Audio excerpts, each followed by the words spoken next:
I'm Jeannine Rivet, Chair of the Health Policy and Management Executive Council at the Harvard School of Public Health, and my day job is Executive Vice President at UnitedHealth Group. First, I would like to thank Tom Scully and Alston for hosting this symposium, which is going to be fabulous.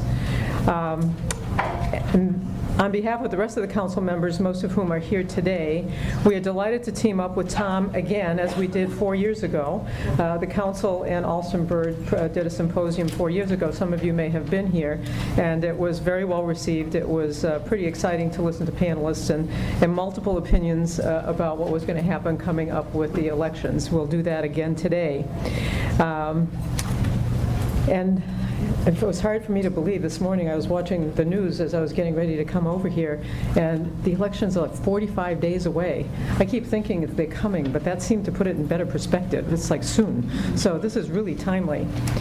Before we turn the program over, let me say a few words about the Harvard School of Public Health and the Department of Health Policy and Management.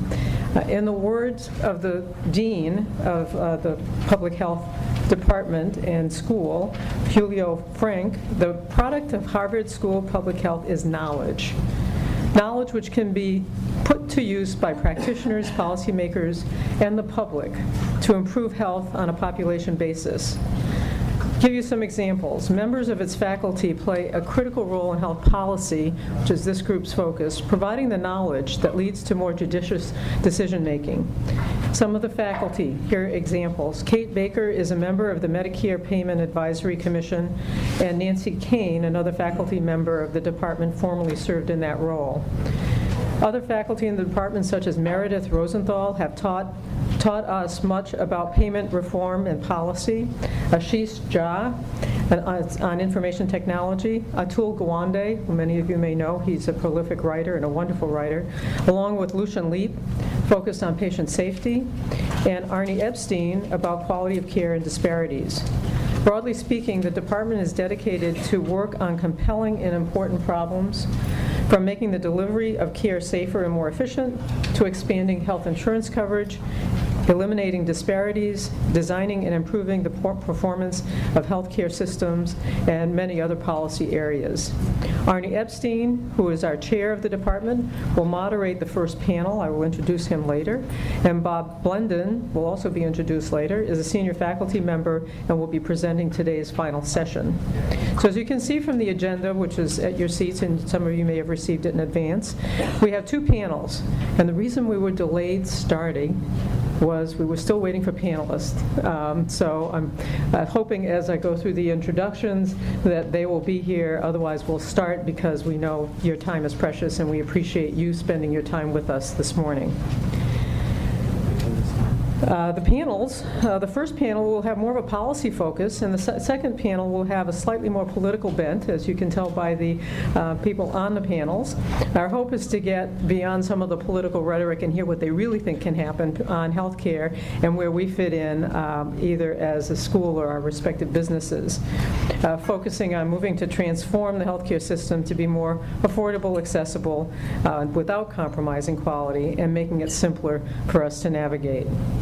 So now I'm pleased to invite Tom Scully to join me to provide his welcoming remarks and insights on the process.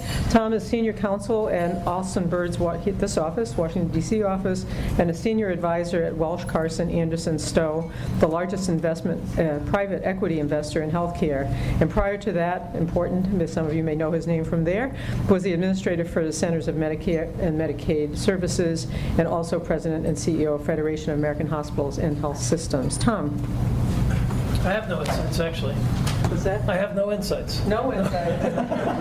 No one in this room believes that. And I'm really disappointed that I can't be on the panel to heckle Chris Jennings again, but I have chances to do that on a regular basis. But anyway, no, I really just want to come and thank the people. A lot of us go to many of these, and I do a number of these. And when you look at the people we have showing up this morning, it's pretty amazing, because I think we actually have one person we invited who couldn't do it. That was Paul Ryan. I know you'll be shocked to hear that. I think we invited him about 2 days before he became the VP. So, but when you look down this list from Chris, who I like to tease, we're old friends, to Joe Antos and Alan and Gail in the first panel, I mean, there's nobody in Washington that's smarter and better and knows these issues better than these guys do. So, we're flattered that they took their time. Everybody's busy to do this, and I'm personally very appreciative of that. And on the second panel, Julie Robner, who I just saw walked in from NPR, who's probably been the fairest, nicest, I shouldn't say that, she'll think that I'm sucking up to her, but the fairest, nicest healthcare journalist in Washington for the last 20-some years that I've dealt with her. I'm sure you all hear on NPR. I think she was supposed to cover some corruption hearing this morning. She thought this would be more fun. We'll see. But, the fact that Julie took a big chunk of her day out to do this, and, Tom Daschle, who was my partner here, who I've known for years, is the nicest human being in the world in the back. Sadly got a better offer a few years ago, went to another law firm, but he's a smart capitalist. Governor Engler is coming, and Senator Lincoln, and Billy Tozian. I mean, these are people who have lived this stuff for many years, and I think in Washington you're never going to get more smart, candid people who are going to show up on the political side and talk about these things. So we're very grateful for all of them for making the effort. Tom Daschle joined the Harvard School of Public Health's advisory board with me a couple years ago. It's been fun to have him on there. I think I've been on there for 6 or 7 years. I can't remember. Arnie probably remembers because it's been painful for him every minute, hasn't it? But anyway, we did do this 4 years ago. It was great fun. A lot of these people, a lot of the folks on these panels participated 4 years ago. And obviously we have a long way to go. So anyway, I hope everybody in the audience has paid your taxes so you can be counted among the important 53% that are on the right. There's no press here, I hope. Oh, Julie Robner, oh my God. But anyway, thank you very much for coming, and I'm sure it'll be a very interesting day. And a lot of this, we have our entire board here, and the goal here is to be interactive, so I hope people will not be shy. I see Gary Jacobs is here, so I know there's one guy that definitely won't be shy. But please, mix it up with these folks, and it's a small group, and we hope you'll dive in and exchange with all of our panels as much as you can. So thank you very much for coming. Thanks, Tom. Now we will move to our panel discussion. I'm going to introduce Arnie Epstein, who is going to moderate and facilitate this panel. So Arnie is the John H. Foster Professor of Health Policy and Management, as well as Chair of the Department of Health Policy and Management at the Harvard School of Public Health. How do you say that? That's a long title. That's pretty hard to get out there. He's phenomenal. He serves as Associate Editor of Health Policy at the New England Journal of Medicine. His research interests focus on access and quality of care, especially for disadvantaged populations. He also still practices and keeps his practice as a physician. Arnie and I have known each other for several years. I too have been on the board for quite a few years, and as chair, I've had the pleasure of working closely with him on focusing on strategy, future direction, enhancing his faculty, what the research is, and then helping organize this day. So I hope that you enjoy the day, and I invite Arnie to come up and kick off the first panel.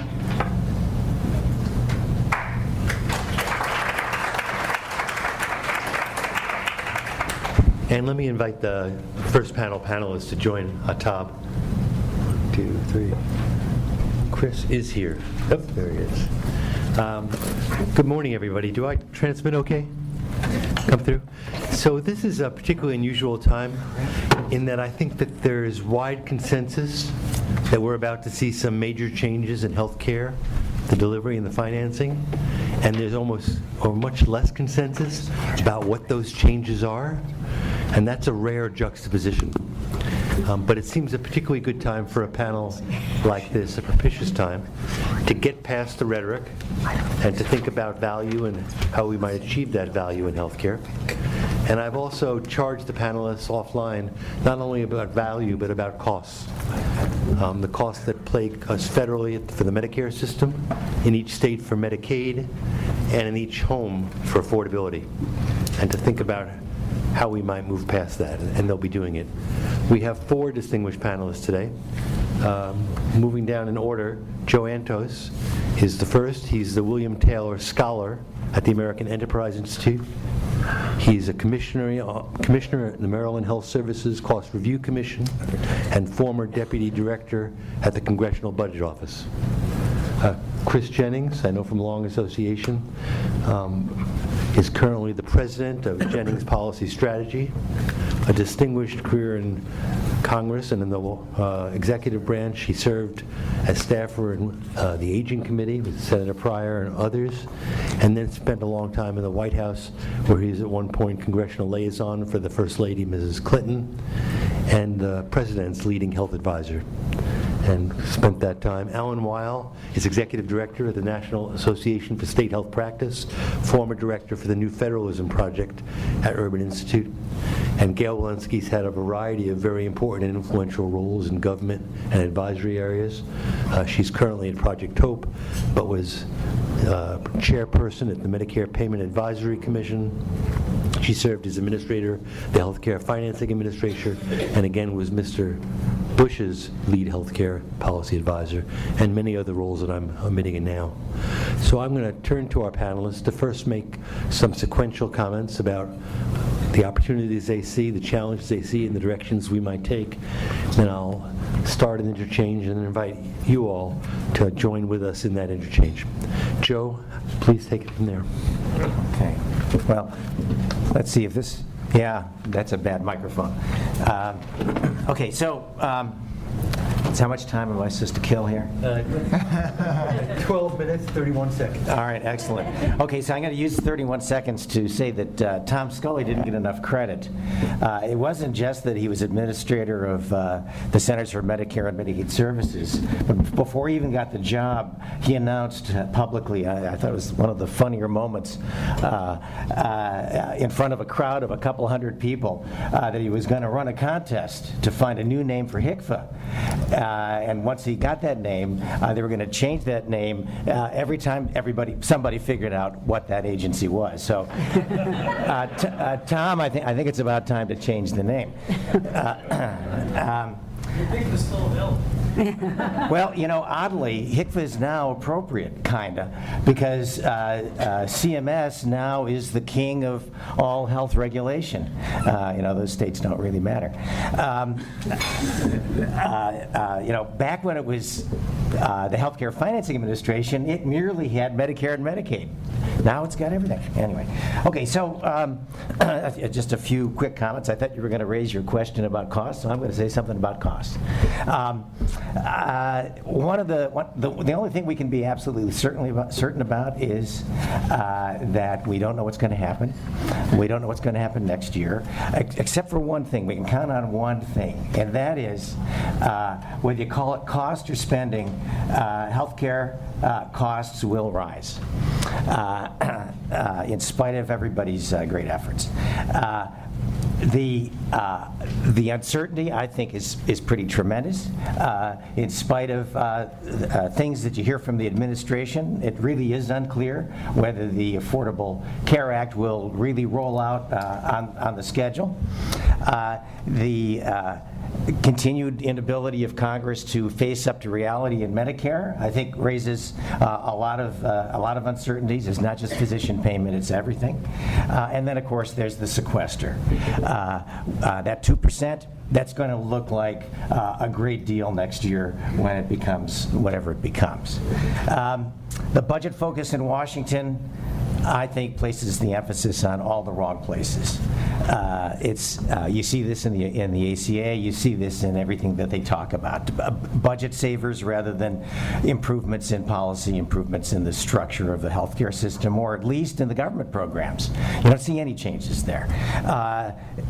Obviously, a lot of impatience on the part of Congress, which demands savings now rather than over time. And as I think everyone knows, any good policy, anything that really changes anything, takes time to deliver. You're not going to get it the first year. You're not going to get it the fifth year, probably. But we need savings right away. And then, of course, there's the emphasis on the government doing something. You've got to do something. When the government, in fact, has neither the prescience nor the control to make it work. It depends on everybody else. But that doesn't mean we can't do anything. I think it does mean, however, that we should be modest in our claims and realistic about the role of government. But of course, it's an election year, so forget about modesty and realism. Now, a few quick words, I guess, about the programs. Medicare, largest payer. It's the only program where the federal government has any leverage. And nobody has any leverage over Medicaid. So it's right to look at Medicare. And the ACA didn't do that. The ACA didn't change anything about Medicare. The ACA just said, you can disagree with me. Yeah. I mean, there are some nice ideas in there. They're not new ideas. 25 years ago, I was working on some of them myself. It takes a long time to come up with bundled payments. ACOs, we did a demonstration on that. CBO didn't think that came out too well. Doesn't mean we shouldn't try, but my point is that when people say that the private sector is behind the 8 ball, gee, I look at that experience, and maybe people don't know that experience. Maybe they don't know it goes back that far. It probably goes back further. But in fact, everybody's behind the 8 ball. So where is Medicare? Where is the government initiative? I don't see it. I probably used up most of my time. Should I say anything more? One thing about the ACA then. Okay, so this is my view of the uncertainty of the ACA. It's one thing for administration spokesmen to say they're just waiting. Those states are just waiting until the election to figure out what to do. And some states have even, some governor's offices have even said that. But you know, the exchange function is something they've never done before. I mean, even Massachusetts, which has an exchange function, hasn't really done this exchange function. I'm not worried about Massachusetts. I'm not actually worried about a few other states, Maryland being maybe the prime example of a state that actually got started before the law was signed, and it's a state that believes in let me call it close government collaboration with the health sector. I just retired from being a free market rate regulator, and I can tell you that doesn't work, but I'm not sure that's going to last that long. It's only been 30 years so far. But the question is, what's going to happen next year? And one of the things that people haven't really focused on is that there is no penalty for anybody to miss the deadlines. Certainly CMS has missed deadlines all over the place, and they haven't been penalized, and they won't be. I'm not saying that they could have met those deadlines, but they haven't done it. And the states can't possibly, many of the states can't possibly meet those deadlines. And the only debit on that is that some of their people, some of their citizens won't be able to buy insurance and get a subsidy through the exchange. By the way, I am discounting the federal exchange. We haven't seen any sign of it. It may already be too late. And the fact that CMS has pushed off some of the decisions to the states in guidance, not regulation, tells me that they really don't want this. So what's going to happen? I think a good prediction is that a second-term President Obama is going to say, it's going to sound like a Republican statement. He's going to say, we have to let the states go at their own pace. And why? Because you can't make them go any faster than they can already go. Chris? Well, thank you very much, Arnie. And you know, first of all, let me just say, Jeannine, thank you, and Tom, and Senator Daschle, and I don't know if my neighbor Blanche Lincoln is in the room, but thank you all for having us. You know, sometimes I listen to Joe, and I'm reminded of one of my favorite comedians, and it's Steve Martin, and he always said that the great thing, he played the banjo, and he said the great thing about the banjo is you can't sing a depressing song on a banjo. Joe could sing a depressing song on a banjo. So let's, moving forward, look, I'm actually so much more optimistic in terms of the discussion, the developments, the commitments than many other people are. There's no question that there's still huge challenges left on the healthcare cost containment front, but I think it's really important that we define what problems that we're trying to address. Whether we're talking about public or private or system-wide is one issue, because that's really important in Washington. Sometimes we get so focused on the federally driven approach when we really need to address system-wide approaches, and we tend to do budget-driven rather than healthcare-driven policy, and we really do need to do system-wide. And frankly, it's not going to be public, it's not going to be private, it's going to be a combination of both, and if we don't understand that, we're not going to succeed in what we all say is our ultimate goal. I do think it's important to note that today, not yesterday, not tomorrow, but today, cost growth in the Medicare is now at GDP per capita. It's actually below GDP per capita. Medicaid is rather constrained historically. Private sector grew at rates of 4%, very, very low rates, in fact, almost unprecedented historically. Doesn't mean that that's the trend or that's secured for the future. I would suggest that it's not. Senator Daschle and I worked with the Bipartisan Policy Center. We released a report yesterday where we completely acknowledge the growth rates projected even by CMS that are projecting a movement towards a 20% GDP growth rate and over $5 trillion in 2021. So clearly we have much work to do. But it's important to note that where we are is where we want to be going forward. And now we have to figure a way to secure it and ensure it going forth. So a couple things. The idea that we would go backwards on some of these success, to me, just seems ludicrous. The number of policies that were, by the way, crafted and drafted on a bipartisan basis prior to the time that this was falling apart in the latter part of the summer of 2009, were not really there wasn't a debate about them. We were all talking about delivery reforms. HIT platforms, investments there. Newt Gingrich was one of the great leaders. We talked about measurements for physicians and other providers and patients so that we could actually measure what works and what doesn't. That was not a Republican or Democrat. In fact, Gail Walensky was one of the leaders in this area. We talked about wanting to move forward towards innovations and more approaches away from fee-for-services to capitated payment. And now we have a very substantial expansions in ACOs. In fact, today we have over 150 separate ACOs serving 2 million people already, just 2 years later. And let me tell you something, even before the law of the land was signed in 2010, the systems were already changing. Hospitals, go talk to any hospital system in this country. I mean, they're moving, they're adapting. They know that the whole future is about, I will not survive if I cannot deliver care more efficiently and have better outcomes. Period. And it's happening. And it's very, very exciting. Competitive bidding. I mean, you want to talk about bipartisan? Tom Scully, Gail Walensky, Chris Jennings, we've been talking about competitive bidding for years and years and years. Everyone talks about it. Congress tells us not to do it after we get it enacted and authorized.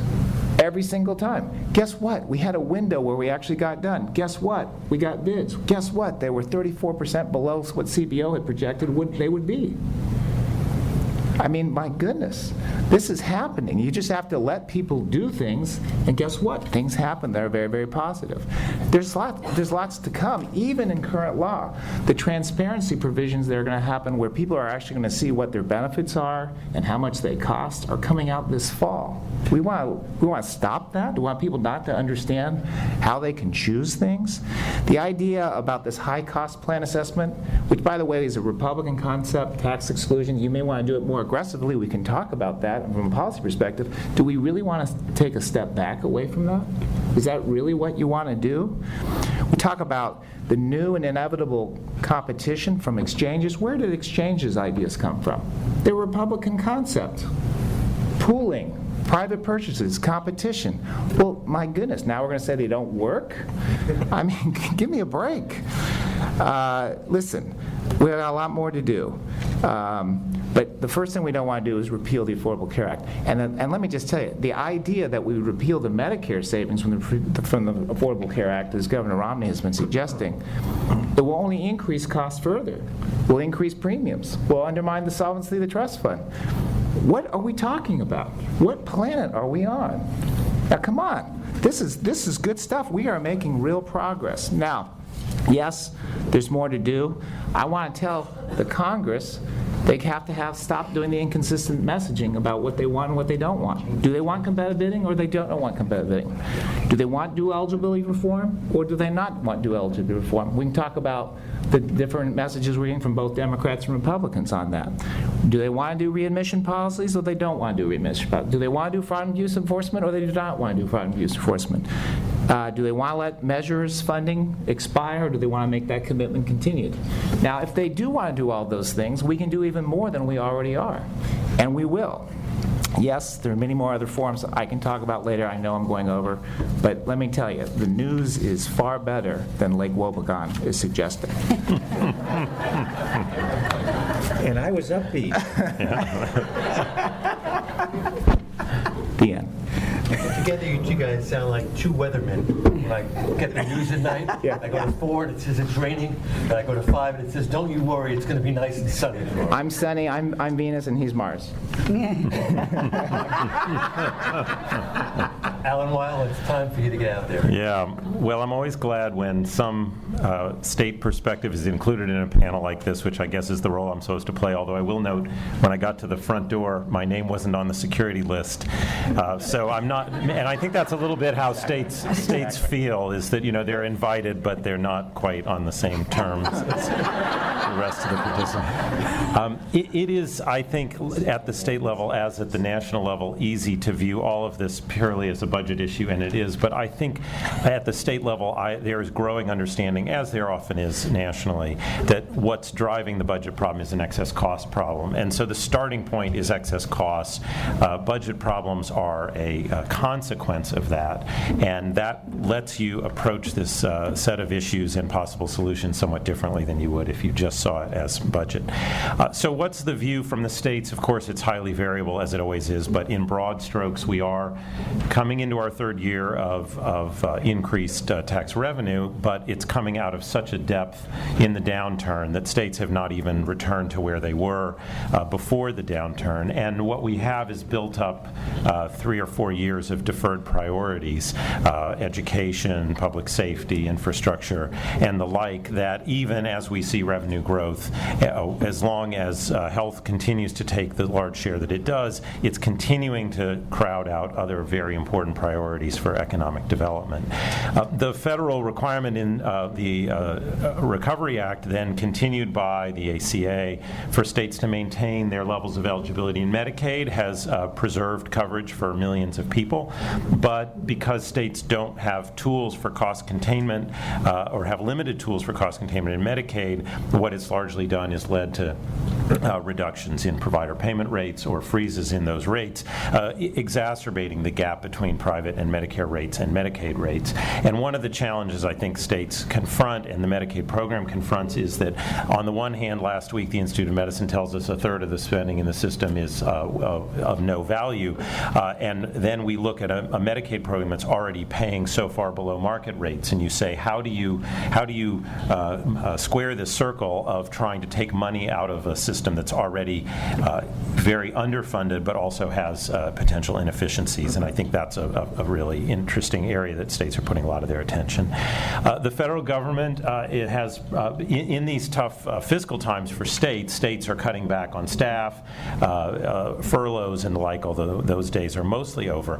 But from a state implementation perspective of the Affordable Care Act, the federal funds have mostly been for the coverage components, bringing up the exchanges, improving eligibility enrollment systems for Medicaid. There's some, depending on whether you listen to Joe or Chris, there's either nothing or a tremendous amount happening on delivery system reform in the ACA. But whatever it is that's happening, and I would lean more to Chris on this, it's largely driven by the federal government. And so the resources from the federal government to the states are mostly on coverage, not on steps that are designed to bring out the excess costs in the system. And there's just a lot of fear about the future, which leads to states being uncertain about whether they want to take up the now, due to the Supreme Court decision, the option of expanding the Medicaid program, and whether or not the federal government will really stick with its bargain in the ACA of 100% funding of the new enrollees for the first 3 years, dropping to 95, and whether 90 is really the long-term number. I would also note that the growing costs in Medicaid are really more due to demographic issues, increased prevalence of disability, and 10 or 15 years from now, a big bulge of people of nursing home age, and that's really the risk. It's not so much the moms and kids, or mostly adults, who are in the optional expansion population. So that's the backdrop. There's a lot of good news, I think, in terms of states' efforts to try to pull out these excess costs. We've seen sweeping the nation in the public and private sectors the move to patient-centered medical home. This is not a silver bullet. It is not a single model, but it is indicative of the kinds of efforts that are being made around the country. Investing in the primary care infrastructure is certainly not a solution to our cost problem, but it's definitely a necessary, even if not sufficient, condition for that progress. We see, Chris alluded to the efforts to improve care for the dual eligibles, those low-income elders and some people with disabilities who are eligible for both Medicare and Medicaid. I think there's a tension about how quickly we reform that system, but in general, states are enthusiastic to see, after 20 years of saying we need to actually do something about this, to see some changes occurring despite concerns about the pace and scale of that. And increasingly, states are interested in participating in multi-payer payment reform efforts designed to drive different incentives in the healthcare system. And just next week, states have a due date of applications to the Center for Medicare and Medicaid Innovation for the state innovation models, which is a $250 million investment in multi-payer system, multi-payer payment reform designed to improve population outcomes, and investment in delivery system reform that states have frankly never seen. So where are we going from here? You know, there's this election coming along. I guess I would just offer a slightly different perspective on where states are with respect to implementing the law. There are a dozen states that are poised to implement, and they have a coherent collection of policies framed by the Affordable Care Act. It's a dozen, it's not 50, but it's not just one, and I think we will learn a tremendous amount from that. I think the question to the other states that they will have to confront fairly soon is, can you come up with an alternative framework for delivery system improvement that's an alternative to the ACA, that's an alternative to covering almost everyone, that's an alternative to expanding public programs for the lowest income, that's an alternative to setting up a, you know, maybe more regulated than some would like exchange. If you have another model, then I think we could see some of the excess costs come out of the system. But if you don't have a coherent model, you're not addressing excess costs, and then you're just treating this as a budget issue, which is exactly the failure we see at times at the federal level and certainly at the state level. And I think that's going to, over time, that's going to prove to be a far less satisfactory approach. And to those who question whether or not the exchanges and all the other aspects of implementation will be up and running, I guess I would just toss back this question, which is, what core functions are you really thinking they won't be able to perform? I understand that the vision of an exchange and integrated eligibility between tax credits and Medicaid may be a little more complicated than we're all going to be ready to do January 1st of 2014. I've already told the reporters to file their stories for January 1st, 2014 for how terrible it is, just like it was terrible when Medicare prescription drugs were unveiled. It was a disaster, and yet it's not now. And so the question is not, is January 1st going to be be nirvana. The question is, are we going to be making enough progress that people notice it? And which functions are not going to be up and running? It's hard for me to see core functions of plan availability, core functions of eligibility enrollment. Anyone who wants to get that up and running by January 1st, 2014 is certainly able to do so. So I'm optimistic also about the emphasis we're placing now on cost and excess cost as opposed to just budget, and I think that's the way most states are looking at it, and that's why I think the efforts they're making are generally pointed in the right direction. It's not often that Alan Weil gets to not be the last speaker, so he's always happy when I'm showing up. I'm going to go back to the issue that Arnie asked us to focus on of looking at whether or not costs are being changed, impacted as a result of either the legislation or what's going on right now. And to say that what we see is a spending slowdown. But what we don't know is whether we're really having a lot of impact on cost right now, and we need to understand that those are not necessarily the same. We clearly are seeing a spending slowdown that's been observed by a lot of individuals. It's been noted that the spending slowdown is more than what we've historically seen given the level of per capita income decline that occurred in the recession. That is also correct. I don't think there's much debate about that.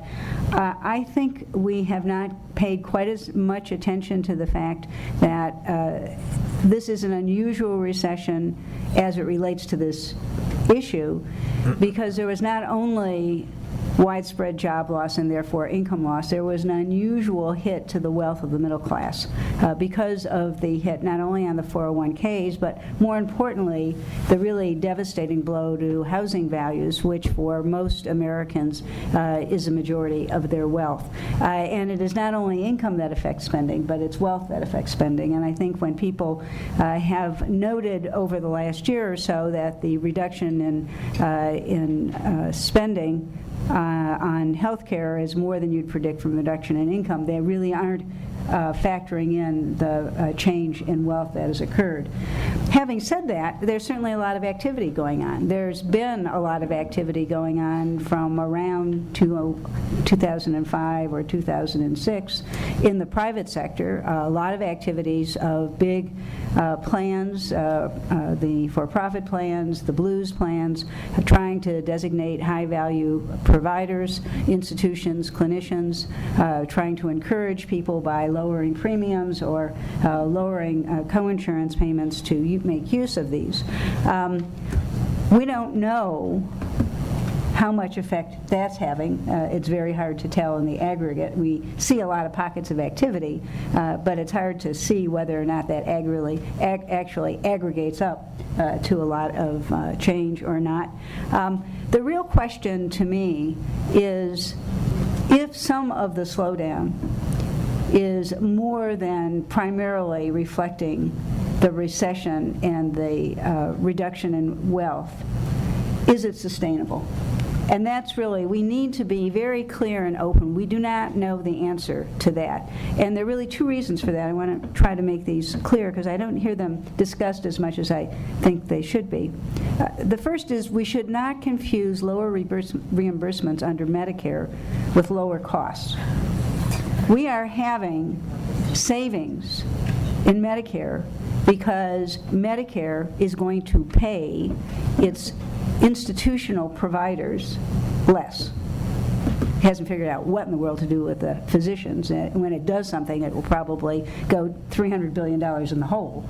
But we have not reduced costs for Medicare. We are just planning over the next decade to pay them less. Now, there are a lot of reasons that people are hoping that might drive institutions to change their behavior, that some of the pilots that are just beginning to go into effect might allow for more efficient ways to provide services. But we have to be clear, when people say, correctly, Medicare spending over the course of the next decade is going to be about the per capita level, It's not because they've actually figured out how to have that happen. That's just what they're going to pay. And the question is that sustainable? And the answer is probably not, if we have anything to say from history, if that's all that happens. We've tried that trick before, and it usually falls apart. And in fact, one of the other points that I want to make is this is not the only period when we've had a spending slowdown. Not nearly enough attention is paid to what happened in the 1990s. 1990s, we had 2 successive periods of slowdown in spending. From 91 to 97, we had a very dramatic slowdown in the private sector. In fact, in the middle of that period, 1994 to 1996, the growth in private sector spending was less than the CPI. Now, Medicare was going crazy during that period, so total spending was actually more than the growth in the economy. But it was actually under that. Now, what was happening? Well, you saw very aggressive behavior by the employers and private payers toward managed care. It was really managing costs. There was very little managed care that was going on. And it was effective, but it was not much appreciated. And so by 1997, you started having all this managed care pushback. Congress was having its hearings on how many days women needed to stay in the hospital postpartum and other things that Congress thinks it should opine on. But the message to the Goes both ways. managed care companies was lay off. People are not happy, to which case most of the private payers said, fine, we know how to do that. If you want easy access to specialists and technology, we can do that. Now that was followed almost, well, it wasn't even followed, almost at the tail end of that activity, we had the Balanced Budget Act, which reduced reimbursements across the board to institutions and clinicians providing services to Medicare. And for 3 years, it was very powerful. And by year 4, after Congress had started giving back some of the money, things were back to where we were. And in fact, now we talk about the decade of the 2000s as though, it was just only increased spending, forgetting that it followed this unusual period where healthcare spending started and ended at about 13% of the GDP. Now, I don't say that that's necessarily our future. It's not. It's to remind us that it's one thing to find savings, and it's an entirely different thing to make them sustainable. And that's where I'm more worried, and there are really 2 reasons that I'm worried about that.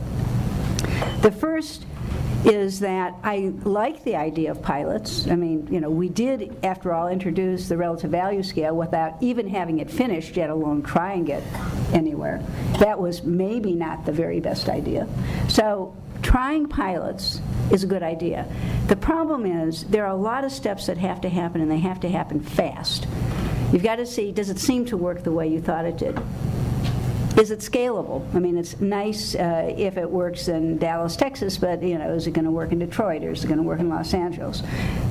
If you find whether it's scalable and it's replicable, then do you make it happen? Those are a lot of steps. There's nothing in the legislation that is a forcing function. I would have allowed, rather than permitting the secretary to do various things, to have a trigger that unless certain bad things happen when costs are lower and quality is improved, they at least go up the scale of being scalable and replicable. That would have made me feel like it's more likely that something good would actually get enlarged. It may be a little bit of been there, done that, too much jaundiced of the Washington experience. So I think we need to be very careful that that part goes ahead.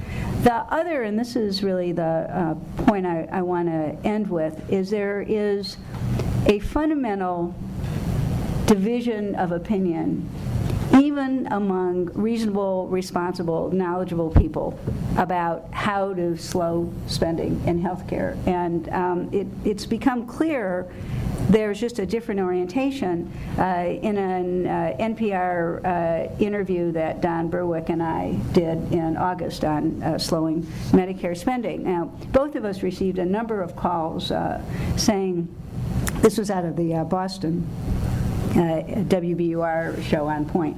And both of us received a number of calls from people saying, boy, it was really nice to hear two people who obviously respected each other, are knowledgeable, who disagree but could do so in a civil manner. And what became clear over the course of that debate also was, I think, was clear, but maybe not quite as much a direct juxtaposition, was the pair of articles that was in the New England Journal. It was published a week or two ago that Joe Antos, Mark Pauly, and I did on one side, and Zeke Emanuel and 22 of his best friends did on the other side, about how to slow healthcare spending. And the question is whether you can successfully do that without directly involving the patients. And I think there really is this difference, which I've discovered, that in talking with people like Don Berwick, his attention is how to make the delivery of health care better. And I think it's obviously an important part of how to solve this problem. We know that the reimbursement has been, not just unhelpful, but positively perverse in terms of rewarding more and more complex, not having people have good health outcomes or stay healthy or improve quality in an efficient way, and that we need to do something to fix the delivery system to reward coordinated integrated care and good health outcomes, and think, it's hard not to think that would be a better idea. But it's really a question of, can you get this job done without much more direct involvement of the patient? And that's where there seems to be a difference of opinion. And it's why people that tend to be I would say, on the right, sometimes, not always, in the middle, tending not to be on the left of center politically, have latched on to this issue about premium support or some way to fix amount of a subsidy, to do it with refundable tax credits, to do with the fixed subsidy to seniors, to try to get them much more directly involved, and also making it very clear to the payers and the providers of services that there are many parties looking to see what they're doing and how they're doing it. And there really is this difference of opinion about, are you going to get the problem fixed in the under 65 or the over 65 if you don't involve the user, patient, chooser of a health plan in a much more fundamental and integral way. And that's a problem we're going to have to solve. I don't personally think we're going to get this problem fixed if we don't. Reasonable people who I know understand, and probably in the clinical sense, much more than I do about the delivery of health care, don't agree. We need to have that discussion in a much more serious way. This is not the time. Elections don't lend themselves generally to good, thoughtful discussions. This discussion, of course, aside. I want to thank all the panelists for their initial remarks. Do I transmit in the back on this receiver? I hope one of these is working. This one works? Okay, we're there. All right. There. I've got it. I do want to thank you folks. I'm going to lead off the questioning to start the interchange, but there are many, many very knowledgeable people out in the audience who I'm seeing, so I will soon turn it to let you get involved yourselves, either for brief comments or questions. The panelists together have spanned the banjo playing and on to tell us that all may not be right, that there are questions about ACOs and there are questions about bundling, and there are certainly questions about whether changing the price of services really means anything in the long run, things we care about. I take Gail's point about the need to move sort of pilot projects into practice more easily, and potentially the need to get patients involved. I want to give the panelists a chance to reflect further on these. Joe and Gail did write, with Mark Pauly, a terrific paper in the New England Journal about their views, and Zeke and 22 of his friends also wrote a very thoughtful paper. Joe, let me turn to you, but really move down the line about, apart from what Gail's already mentioned about moving pilots in more quickly and about issues about getting patients involved, what other kind of changes do you think might be helpful here? Thanks, Arnie. Thanks for the compliment as well. Just a few quick responses a little bit. By the way, I'm not a spokesman for the Romney campaign. You could probably tell. So Fewer people are acknowledging that now. right, but I was early. I was early in that, yeah, a lot of people are going to be doing that. My comments weren't that there wasn't activity. My comments were that when you look at the evidence, you can't say there's a victory that's certain. That's the issue. So if you believe CBO cost estimates, which I used to work there, I don't, because that's, it's sort of predicting the future. It's very hard to know how things really change.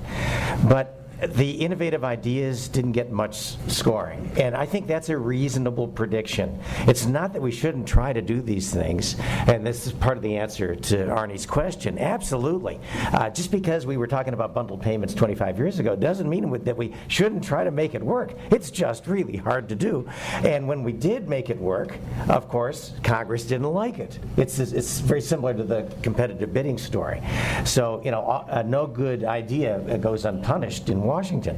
And then Alan, on the point about whether the states can make it or not,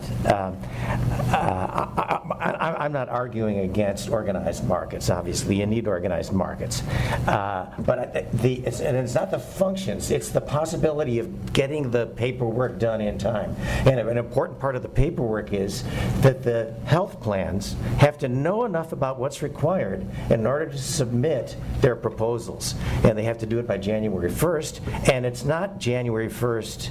The deadline isn't January 1st, 2014, it's October 1st, 2013, and a lot of states really are behind the eight ball. You need authorizing legislation in the states, or regulation or something, and a lot of states haven't done that. So I'm just saying it's going to be hard to do, and I think it would be wise to face that reality.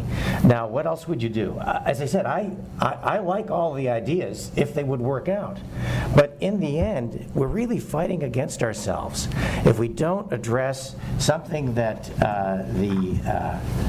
the BPC report, which is an excellent report, raises. It's their number one cost driver is fee-for-service. Now, we're not going to change that in the private sector unless somebody takes the lead. And who's going to take the lead? I think it's got to be Medicare. Because Medicare, if anything is preserving fee-for-service in a way that's not helpful, it's the Medicare program. So I'm not saying fee-for-service is ever going to go away, but we need to reform that part of the program, and we need to change the basic financial incentives that health plans and implicitly doctors, hospitals, and all providers face, which everybody has sort of alluded to. Under the current system, it's not just that you get paid more to do more, but there's also the implicit promise that there's no limit on it. And I think that's the issue. So, on ACOs, I think that not telling a patient that they're involved in something probably isn't going to work, and not giving the, let's say, physicians, there are other providers, but think of the people who are more likely to be the decision makers with the patients, not giving them more ability to influence or direct health care. Especially, I'm worried about baby boomers who use the internet a lot more than their parents and are much more likely to say, well, wait a minute, I saw this doctor and I want to go there. Good luck. That's really going to be difficult to control. And a couple years later, when it all sorts out, there are going to be some very unhappy participants in the ACO project unless we do something else to change the climate in Medicare. Oh, where to start? First of all, the BPC report on cost drivers was and is a good product. It is a documentation of many, many, many factors. Some 13 we explicitly talk about because we decided that it's important to define the problem before you try to develop the solutions. And I wouldn't say fee-for-service is the number one. It's listed number one. It's just all of them are they're all very, very important drivers. And what you learn about them, of course, and what we've learned about healthcare all the time is that getting to the interventions and understanding their interactions with one another are the biggest challenge in healthcare. Fee-for-service being altered, again, this is not an Obama-Romney thing, but the idea that we would repeal the very provisions, they're doing just that. They're moving in the direction away from fee-for-service and talking about the different approaches. And look, ACOs are pilots, they're demos, they're meant to be expanded and to be learned upon and applied. Now, what Gail suggested, which I think is a very interesting suggestion, is you will recall that under the authority of the Affordable Care Act, the Secretary is authorized to expand nationally, but is not required so to do.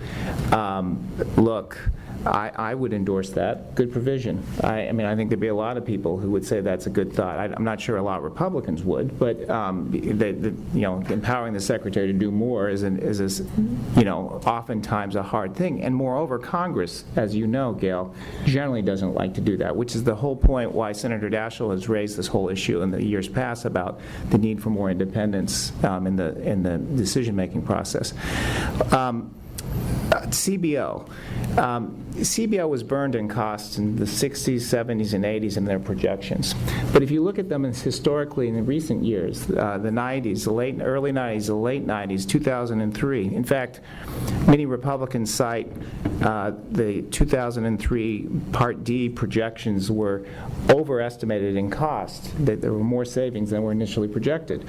Well, that happened in 1997 too. It's happened in the last several estimates. They've been very, very, very cautious on projecting savings and actually underestimating and overestimating cost. Lastly, with the issue of patient involvement, I guess this is where I might just disagree a little bit here.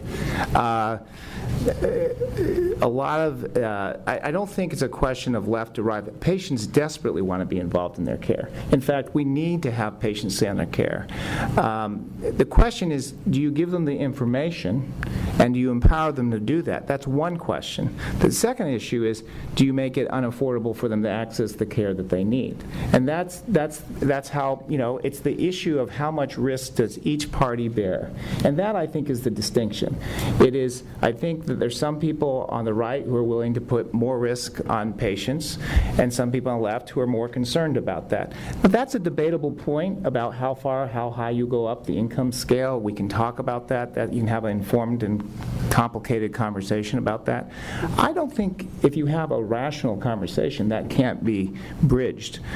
So again, I'm very, very optimistic if we can have these types of conversations. I think Congress has to follow its rhetoric and empower people to do the interventions that they need, and if we can really make some significant and sustainable progress, and I couldn't agree more with you that the current period of time could be a blip if we don't do that well.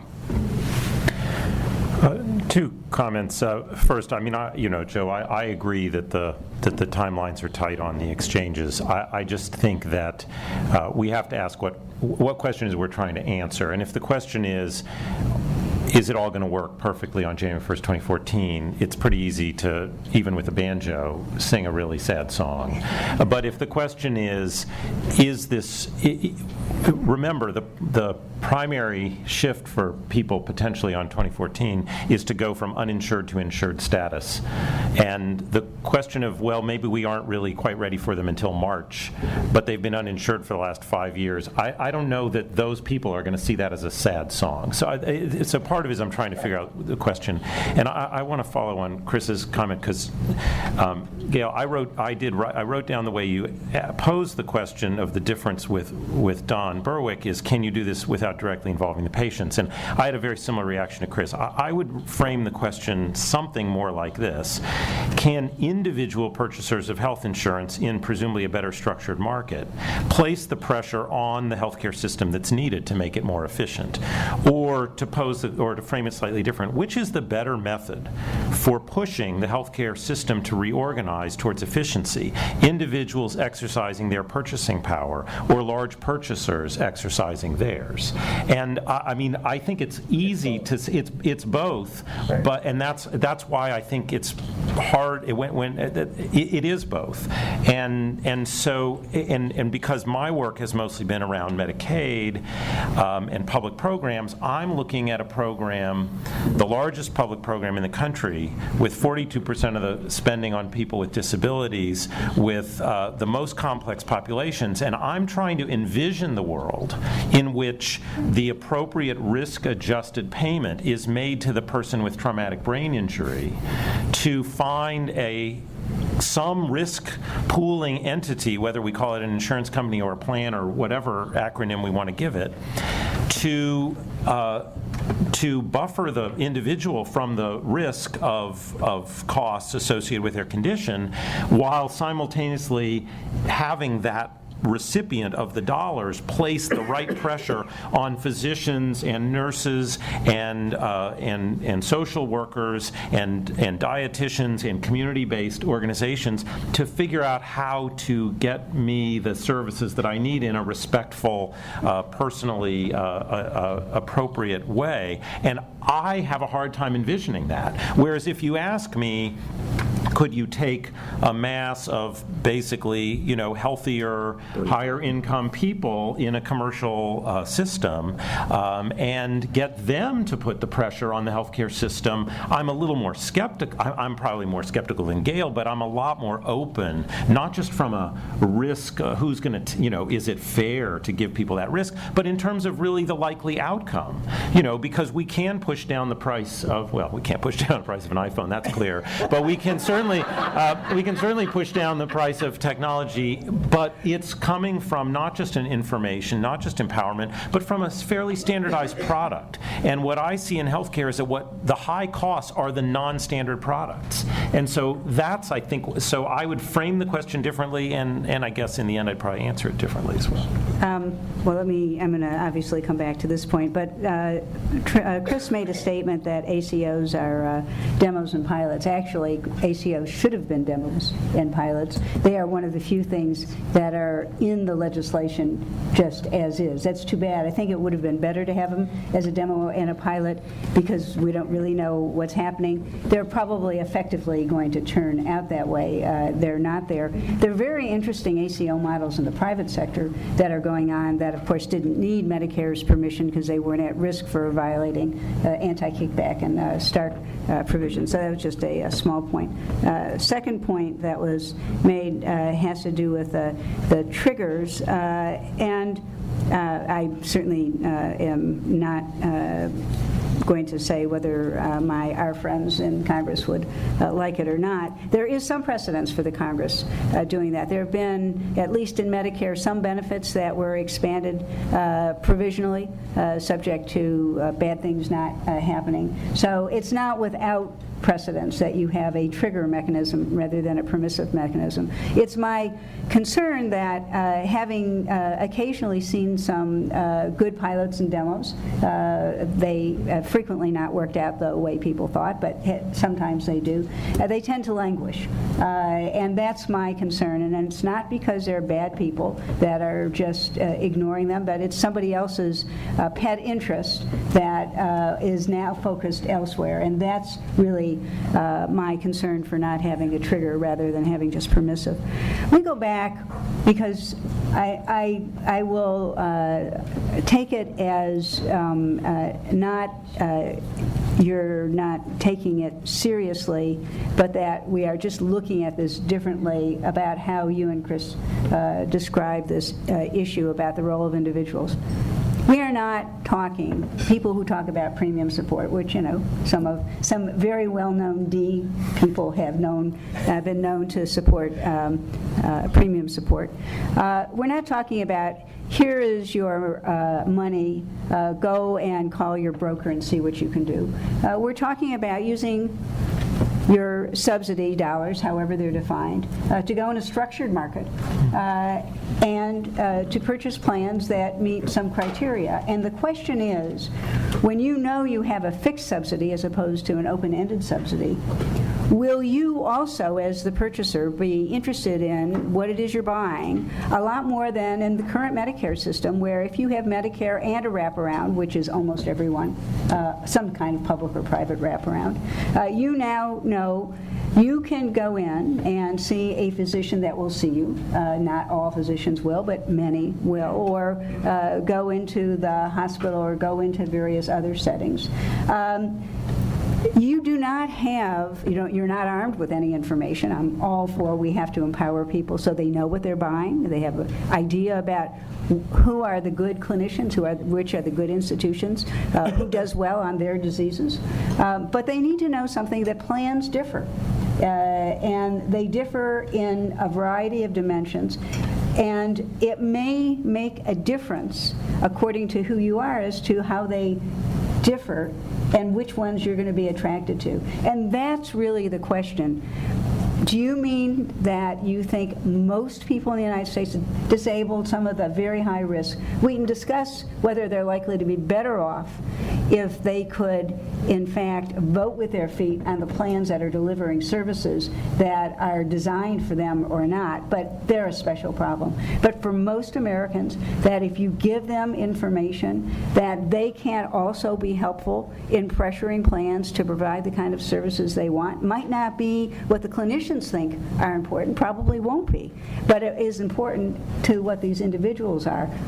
I just, to the core of my belief, do not think we're going to solve this problem if we don't get that kind of consumer involvement and all the other things about getting people incented to eat better, exercise better, all those other good things in terms of lifestyle. But it really does go to this fact, can you get the problem solved without actively involving people? And when they choose plans, I'd like to get them a lot more armed with information before they're making a major medical decision in terms of intervention of some sort as well. Some will use it, many won't. Chris, you wanted to make brief comments, Yeah. and then I'm going to open it to Just- the audience. I mean, again, we're not engaging in a political conversation, really. We're just talking about shades of differences here. But I do think it's confusing to people who must be watching this over time, this discussion over time, to say why people who oppose ACA are so convinced that exchanges won't work, and yet are absolutely convinced that a premium support model will. It's just, so, and you can turn that on its head for Democrats. Well, if you think exchanges will work, why, okay. But I'm just saying, this is a, so what describe, how do we reconcile that? I think one way is that there's also a policy political conversation about bringing people together on a very, very vulnerable population about how best to deal with them. Very, very sick and poor people and very, very old people tend to be more vulnerable in our healthcare system. I have an 89-year-old father, I'll tell you it's different than I am. It's just, just a very, very different capability in making decisions and all the rest. We have to know that those exchanges are set up and are working and working well, and aren't going to in any way discriminate or design a package that will avoid very sick people. Now, I'm not suggesting that you would design something that would do that, but I will just say that there is a second order of interest and concern about that. So one, as a logical question, why wouldn't we make sure these exchanges get working and operational for the broader population who tend to be a little bit less risky here, and make sure it works and is designed. And if it does, then the population becomes more comfortable with them and using it, then maybe you think about alternatives. And you make sure you get all the protections right. And you know how many protections that are going to have to be designed to get this thing done right. And I would argue with you that that will be the debate. It will be what level of protections that you can provide, what kind of options you give the plans to design their benefits. You suggest that all all Republicans are all about, we're going to have a defined benefit, and they're just going to compete on these certain benefit packages, and you and I both know that there will be a complete difference of opinion about what those designs are, and what the appeals process will be, and what the risk adjustment payment rights, and what kind of exposure to cost will be. And those details are really important to human beings. And we can talk about this and that, and this is a better philosophy, whatever, but it just strikes me that, yeah, I plead guilty to making sure that very vulnerable populations are protected. Gail, did you want 30 seconds to do before we open it? Again, as the notion, Joe said it first, many of us market-oriented economists do not have a problem with structured markets for insurance. We have a lot of question about how much regulation is imposed on them. The question is, do you allow much variation or not much variation? Do you get yourself in a position where you have in legislation the 10 Medigap plans that people can buy if they're over 65 to wrap around, and God forbid you want to have a value-based insurance design, which now seems to be sweeping as a good idea. Well, Congress has to pass a freaking new law because it's not allowed, because it was thought we'll just put in legislation those 10 plans. It is the concern, that kind of concern, it is all in the detail, and it's the kind of thing that, of course, it's complicated to work out. So is spending $600 billion on Medicare and trying to figure out what to do with it. And so is cutting $800 billion from Medicaid. I mean, complicated too. And at this point, let's open it up. Larry? And if you don't mind, if you could identify yourself, I'd be grateful. Yes, thank you. I'm Larry Gage, partner in Brooks and Gray for another week, and a partner here at Alston and Berg after that. I am also the past president of the National Association of Public Hospitals Systems, in that role for 30 years. Now I know all the people I know in this room. I have about 5 points, and I'm going to try to roll into one question. So I want to start with the patient dichotomy that you're talking about up here between Don Berwick and I guess folks who have to have patients who are much more engaged in selecting health plans. And I guess I think there's a middle ground. And maybe the middle ground is an interim step, and maybe it doesn't focus on those patients who really aren't at risk or don't have a lot of health problems in the middle stages of life. But I think we have opportunities that we may be missing, and we're missing them in part because, number one, Medicare and Medicaid absolutely must cooperate, because many of these patients are the so-called dual eligibles, and they have chronic diseases.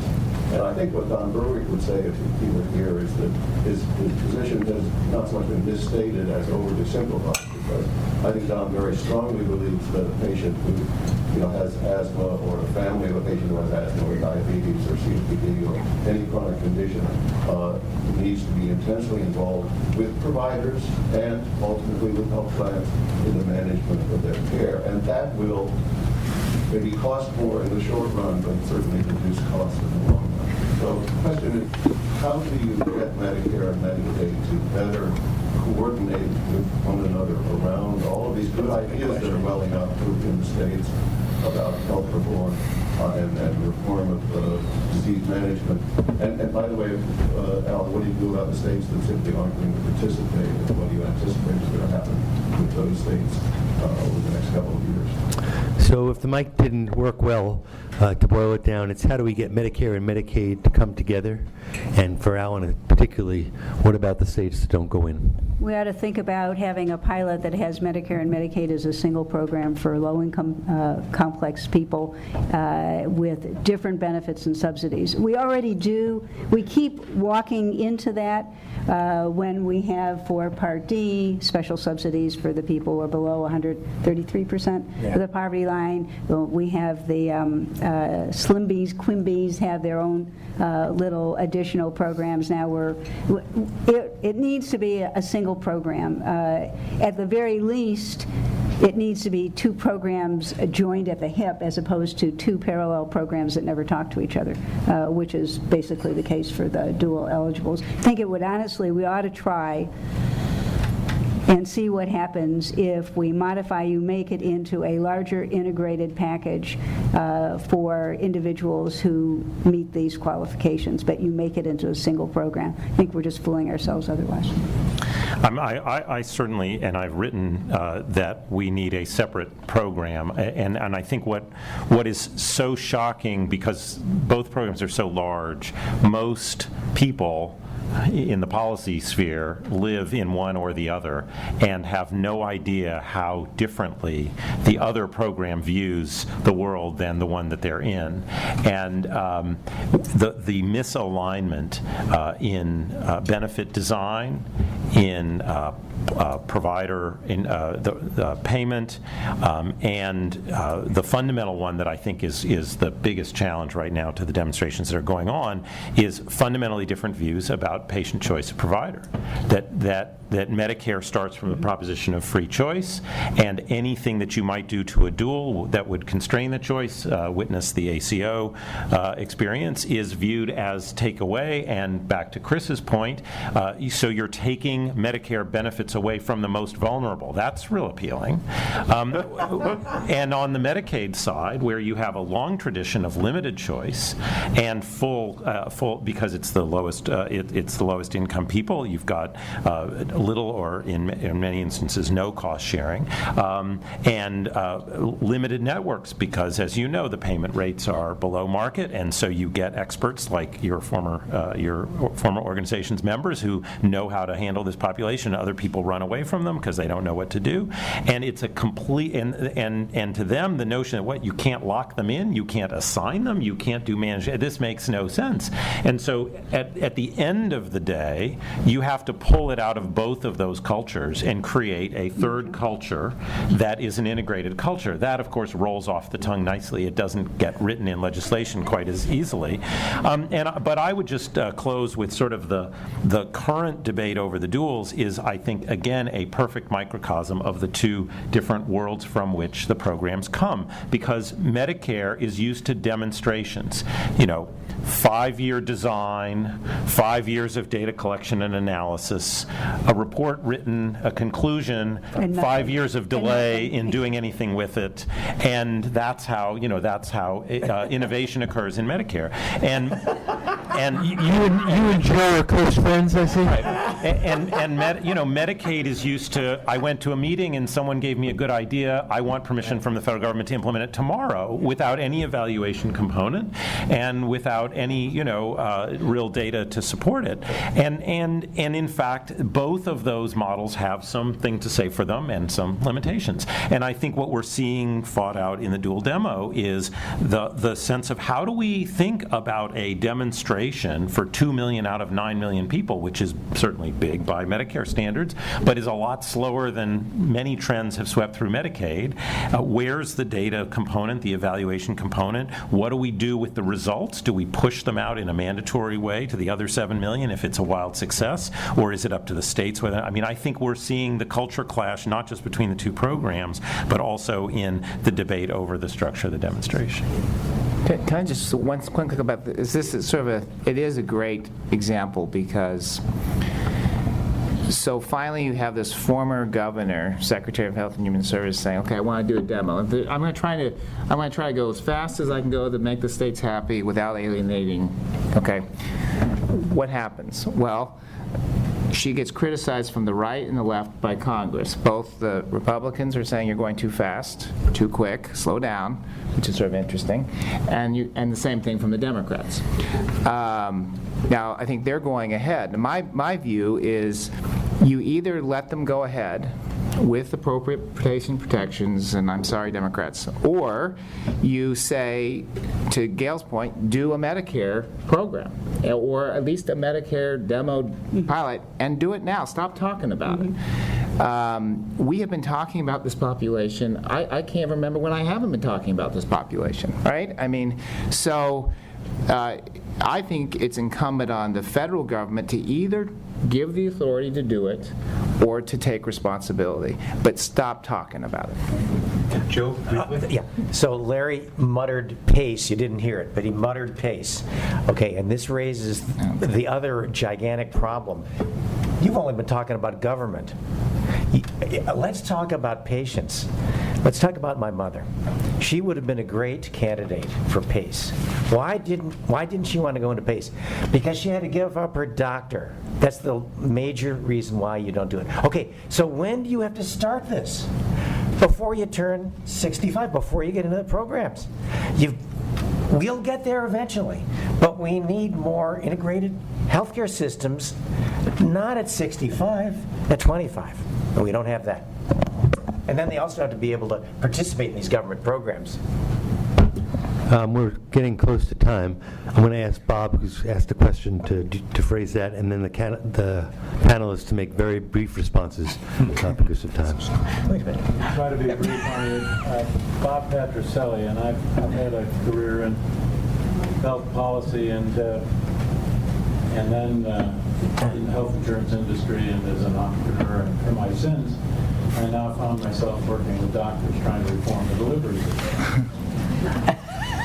So this is an observation and a question from the trenches. There is, in my view, a growing understanding among providers that we really do have to yank this atomized system into integrated delivery mechanisms that are being paid on some kind of shared basis. The only organizations that I see, and I'm from Connecticut, out there that have the management capability to start to work on those things are hospitals. And hospitals are, once again, as you know, acquiring physician practices, trying to move in the direction of these systems. And most health policy people would say, we're not so sure that's the way to do it. When you look around at docs, they increasingly say, we got to get together. We got to form multi-specialty groups, and we've got to arm ourselves with clinical integration techniques and all the rest of it. But where's the management? Now, we have great management in the United States, and it's in for-profit companies.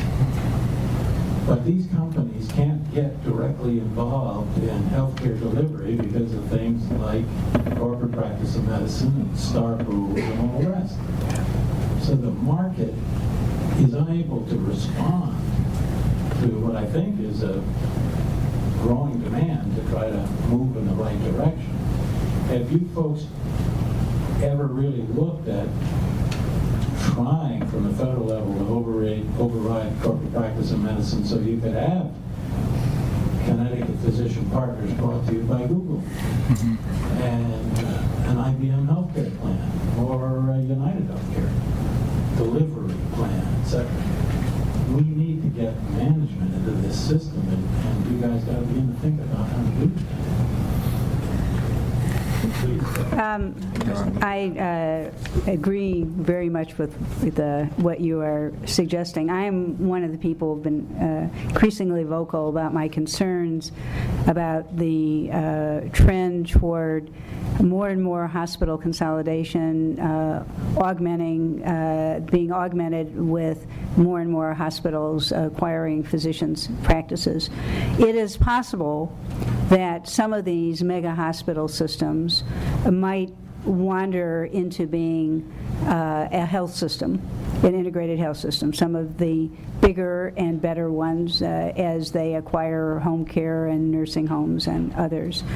For many of them, however, I think they are going to be mega complexes that are going to retain an interest in keeping beds filled and doing all the things that the rest of us don't think are great ideas for American healthcare, and that since most of the savings, the big dollar savings, are potentially coming out of the hospitals, they are the least likely places to offer up these other ways of integrating care, moving more out into the ambulatory setting and having a very different mix of services provided, much more focus on primary care, ambulatory care, and the use of expensive tertiary care facilities when you need them, lower cost secondary hospitals when they're appropriate. And I find it very hard to imagine many of these hospital complexes moving in that direction in any kind of voluntary way. You've been around here, you know, what's the likelihood of getting Congress to override state malpractice laws? I mean, they could, they rarely do. The one that is clear, the ACA has increased federal power relative to state power in insurance and taken over many of functions that were previously left to the states. It is an extra fight that really breeds odd bedfellows in terms of who's for and who's against, depending on the substance of the issue. But I'm concerned about ACOs because I do see them as one more way to empower hospitals, and I have desperately looked for physicians to mobilize and form multi-specialty group practices, but I don't disagree. They need management. We have a ton of management available in the United States. There's nothing about the market stopping it from happening. You know, you can't stop really bad government policies from existing unless overriding them with other government legislation. And that's the constraint, not the market. Chris and then Alan. Just very quick, to your point, Bob, when we released this report yesterday, you'll note that there is a specific reference to some of the antitrust issues and also and the consolidation issues that you and Gail have risen and or have raised, I should say. And you know, there's the challenge with this is there's positives and negatives with some of this consolidations. Some of it's more efficient, some can improve delivery systems, some of it absolutely could create major concerns in terms of increased cost. I think if we move towards a system away from some of the fee-for-service, some of that stuff gets taken care of, as you don't have the same incentives that you otherwise would have with physician-owned. You know, some of the physician-owned stuff is a problem too. My experience with PSOs that I don't know if people remember back in the 80s and 90s, everyone thought, oh, well, we want to be the risk-bearing entity, but they didn't want to manage it, they want to bear risk. And they traded a lot to get the authority, and then they didn't do it. So I don't understand actually why the market wouldn't respond to that, because I do agree with you that physicians are increasingly desirous of moving in this direction, but I don't think they'll want to manage, and I don't think they'll want to bear risk. And so I think maybe you can tell me the bridge to get over that chasm, then I think you'll have a much greater success in seeing positive directions. Alan. My only footnote to those two very good comments is that I think maybe we should think about management capacity here similarly to how we think about primary care capacity, which is that it's not a shortage of it, it's a misallocation of it. And we actually, if we had more efficient systems, if we used the people we have in the healthcare system more effectively, more appropriately, we could solve a lot of what is, if you just sort of count numbers, seems to be on a linear extrapolation basis when you're adding 30+ million people to the pool of people with insurance, insufficient capacity. And I just wonder how much of the current management capacity goes to coding and billing and the kinds of things that frankly are of in the long run hopefully lower value in delivering the product we want. So it's just I agree with both of the prior comments, but maybe part of the answer here is to redeploy, not just to have to look elsewhere for it. And Joe, you wanted a brief last word? Yeah, just following up on Alan, absolutely. That's one of the problems with fee-for-service. We got to change. We also have to change that. Otherwise, we haven't freed management. This has been a wonderfully edifying panel, but we have yet two more that promise to be equally interesting and engaging. I want to thank this morning's panelists very much for their helpful comments. We're due to resume at roughly 1:15. It may be 2 or 3 minutes past that, given we run over. Towards the right side. So warm. So warm this morning. Good morning to you all. Thank you for rejoining us for what I think will be an equally interesting, engaging, and informative panel.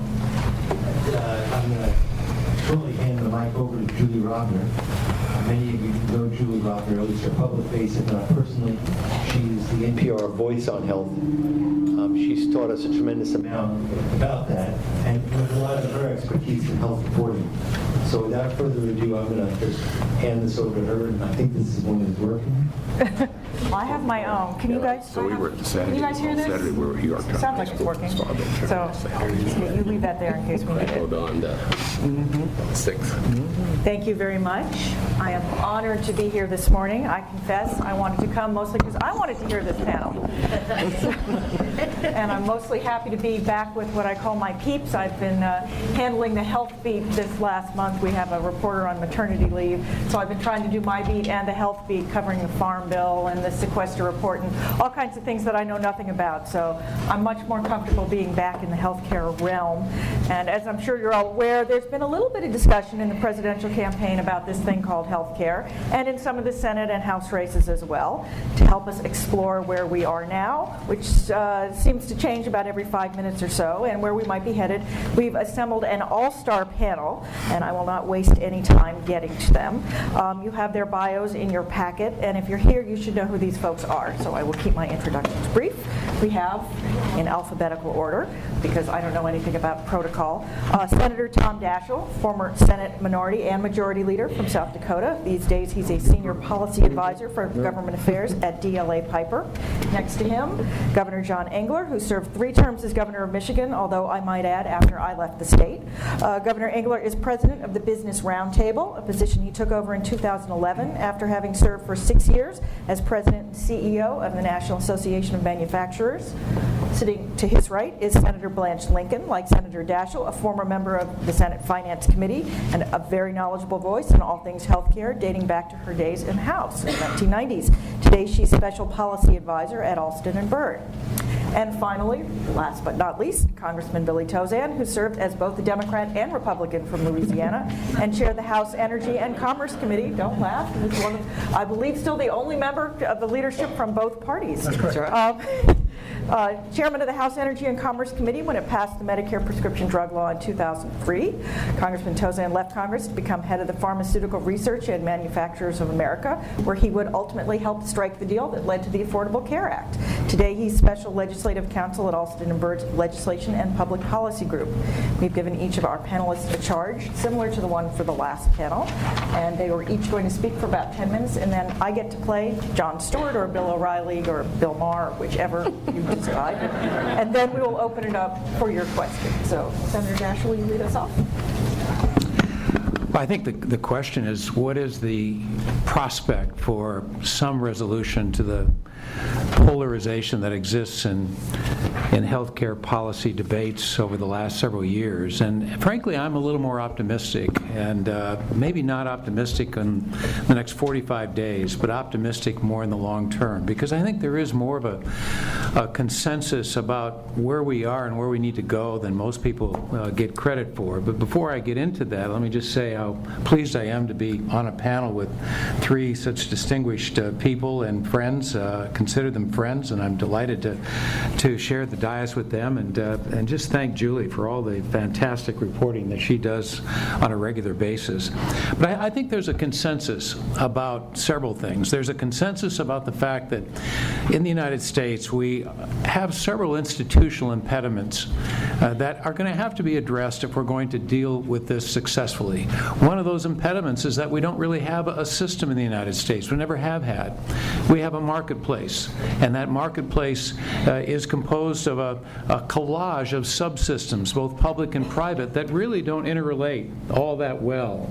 And that collage is both a strength and a weakness. There's a market there that allows for competition, but there's also tremendous waste and inefficiency in the fact that it doesn't operate like a system. So that problem, that impediment, is a very serious one that I think on a bipartisan basis there's broad recognition we've got to address. How can we make it more more efficient. And there's a second impediment, which is that we have a huge amount of lack of clarity, a lack of transparency across the board. I would argue that the health sector is the least transparent of any of the sectors within our economy. It's the only sector where at the time of purchase we don't know who's going to pay or what it's going to cost. And we don't have any real realization about the quality of the providers, about the costs provided in services, either through the hospital or the doctor. So the lack of transparency undermines one's ability to simply rely on the marketplace alone to accomplish a lot of what we have to address this series of challenges we face. I think there's also, surprisingly, a good deal of consensus around the three problems we face. We've got a cost problem, we've got an access problem, and we've got a quality problem. And I think there's also a fairly significant consensus about the degree to which we can all point to the problem or the causes of those problems. I already mentioned lack of transparency. I mentioned the fact that we don't have efficiency in this collage of subsystems. But I think there's also a great deal of consensus that we have far too much volume in our system, in large measure because of the fee-for-service, but the unnecessary care is driven in part by fee-for-service, in part by the fact that we have proprietary medicine where it's harder and harder to draw a line between a business and a practice in health. We have what I call market-driven medicine, where people see things on television that they like, they want, and tell their doctor they're going to get, and guess what? They get it. We have a significant degree of defensive medicine, and so all of those factors bring about the level of unnecessary care that some estimate could be in the $700 to $800 billion range this year. We have a lack of coordination, especially with chronic illness, and that lack of coordination and the fragmentation that has come as a result of that is something for which there is a significant degree of consensus. And then finally, I think people still appreciate how much fraud and abuse there is, both in the public and in the private sector, that has to be addressed. In fact, I believe there's so much consensus that you could even agree on what the goal is. Stated succinctly, I think the goal agreed to by Republicans and Democrats is simply this. We want to build a high-performance, high-value healthcare marketplace with greater access, better quality, and lower cost. And that is the challenge, I think, that all of us, regardless of party, regardless of philosophy, would agree to.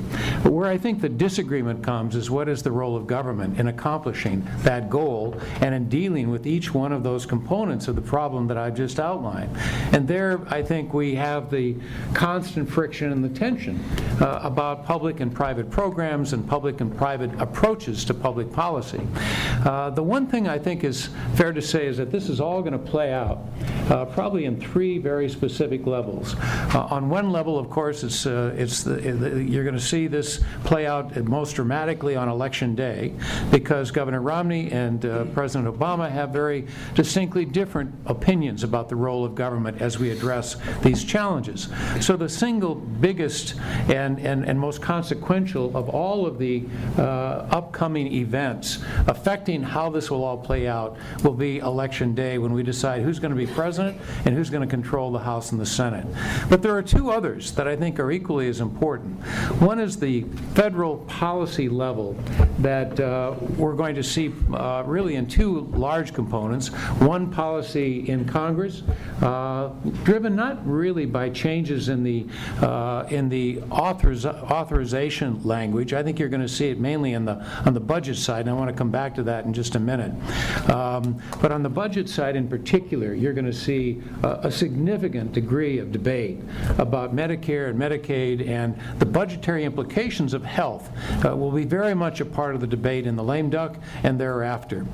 And I would simply say in that context that policymakers really only have two choices when they look at health budgets.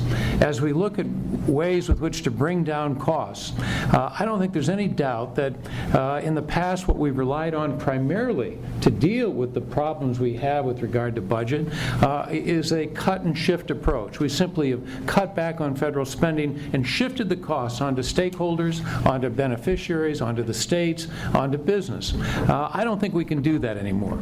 The other option is to redesign and improve, and that's really what I hope we can find some consensus around. Can we redesign and improve not only the specific federal programs, but our global health approach, our global health marketplace, to address these causes that we know are driving costs today? The lack of transparency, the unnecessary care, the lack of coordination, the fraud and the abuse, the administrative costs, which we know are way too high. All of those have to be a part of this redesigning and improving if we're going to get this job done. So that's one. The policy area is probably the single biggest area where Republicans and Democrats are going to have to find the common ground necessary to move the ball forward. But the second one's going to be at the state level. And I think you're going to see a transformation of extraordinary scope and breadth and depth at the state level as we begin to address these issues. Much of what we're going to be doing is going to be in the states, with exchanges, with the new Medicaid expansion, with new marketplaces and pilots like the ACOs. And that too will generate a good deal of opportunity as well as complexity with regard to finding common ground. So, as I said at the beginning, I'm a little more optimistic than what the pundits would have us believe. We know we've got to do this. We agree on the goal. I think ultimately we can resolve any of these challenges, and I look forward to talking about them this morning. And I guess you must play the banjo. Governor England. Well, thank you very much. And I'm delighted also to be here today and to have a chance. I was looking at the panel, and there's no question that I've got three people who know a lot more about healthcare than I do. They've been right in the arena. Now, I've been on the receiving end as a governor for a number of years, so I've been there, and naturally at the Manufacturers Association and now at the BRT, we have a lot of opinions, but we've got people been right inside working on the plumbing and what the big problem is. Billy will actually today, I think, step up and confess to substantial ownership of what we have, I suspect. But I'm delighted to come, and let me just start, because where I sit today at the round table, an organization of 210 CEOs, 100% of which provide insurance health benefits for their employees. So we're doing the right thing and have been for a long time. And in fact, the conversation, I wasn't at the round table, I was at the manufacturers when the Affordable Care Act debate was playing out. But the debate, even at the manufacturers, when it dealt with the larger companies, was somewhat the same. That look, we hear what you're saying. If you like the health insurance you've got, you can keep it.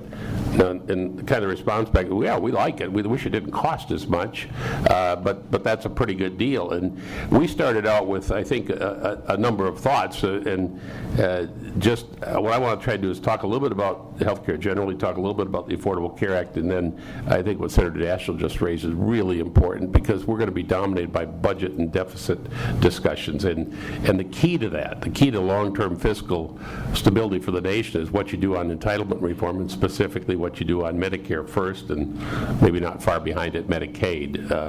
I think Social Security is somewhat easier than those two, or maybe significantly easier than those two. So you can't talk health care over a period of time without discussing those two big entitlement programs, and that necessarily, I think, brings us into a discussion of how then that healthcare system actually functions. I don't know how you can, it's not so easy just to say, well, we're going to reduce the money and we don't change the system, but you all can figure it out from there. I'm not sure it can quite be figured out. Yesterday we had about 92 of our CEOs in for a meeting, and a good part of the session was devoted to a conversation that Judd Gregg and Ed Rendell, who are co-chairing the Fix the Debt campaign now, which is sort of a public, I guess, phase for what I might roughly describe as Simpson Bowles plus, although Senator Daschle was, I mean, they're trying to draw upon the work that Senator Menschel and Alice Rivlin did, and work that you and Senator Frist are discussing at the Bipartisan Policy Center. So there are a lot of forums around town where all this stuff gets talked about. But in talking with Senator Gregg and Governor Rendell, and how they want to approach this. I mean, they actually sort of waved off. I said, the question was posed to them, can you get entitlement reform sufficient to deal with the long-term fiscal condition of the country without substantively looking at how healthcare reform is carried out and how healthcare delivery systems work. And they basically took a pass on that and said, that's too hard. It may be very hard. I think that's what this conversation here today is about. I would say from a large employer standpoint, just to kind of to deal with those, Senator Daschle, he talked about cost, access, and quality. Those are actually three things we're pretty happy with. Obviously, a lot of our companies, we can look at their costs over recent years, they've been flat. I mean, they haven't really been going up. They've been managing extensively those costs. They're pretty happy with their quality. And obviously, there's access isn't an issue. I mean, this is employer-provided benefits that are substantial.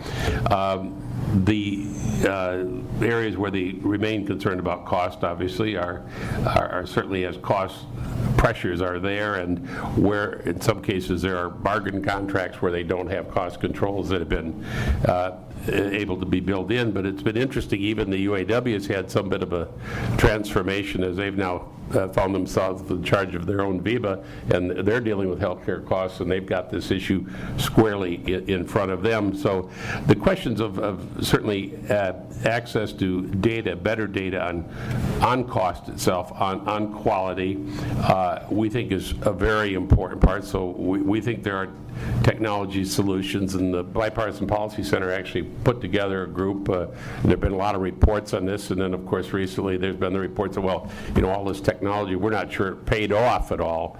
But I think in healthcare and in education, they have very similar challenges. Actually, they're huge expenditures, they're big public challenges, and we don't have sufficient data on cost and quality in both those systems. And it's interesting, and they cannot be, unlike everything else that sort of is dealt with in the private sector, where Mike Duke from Walmart was sitting there yesterday, and he can tell in great detail every hour how much of what kind of product moves off a shelf, and is it moving in one region of the country versus another. I mean, we know in the private sector. I mean, Fred Smith wasn't there, but I mean, we can tell where a package is anywhere in the world at a given moment, and we can't connect up healthcare data so that a decision maker, a primary care physician, or a referral to a specialist doesn't have the records there. Come on, that's just not, and we can't do that over literally decades.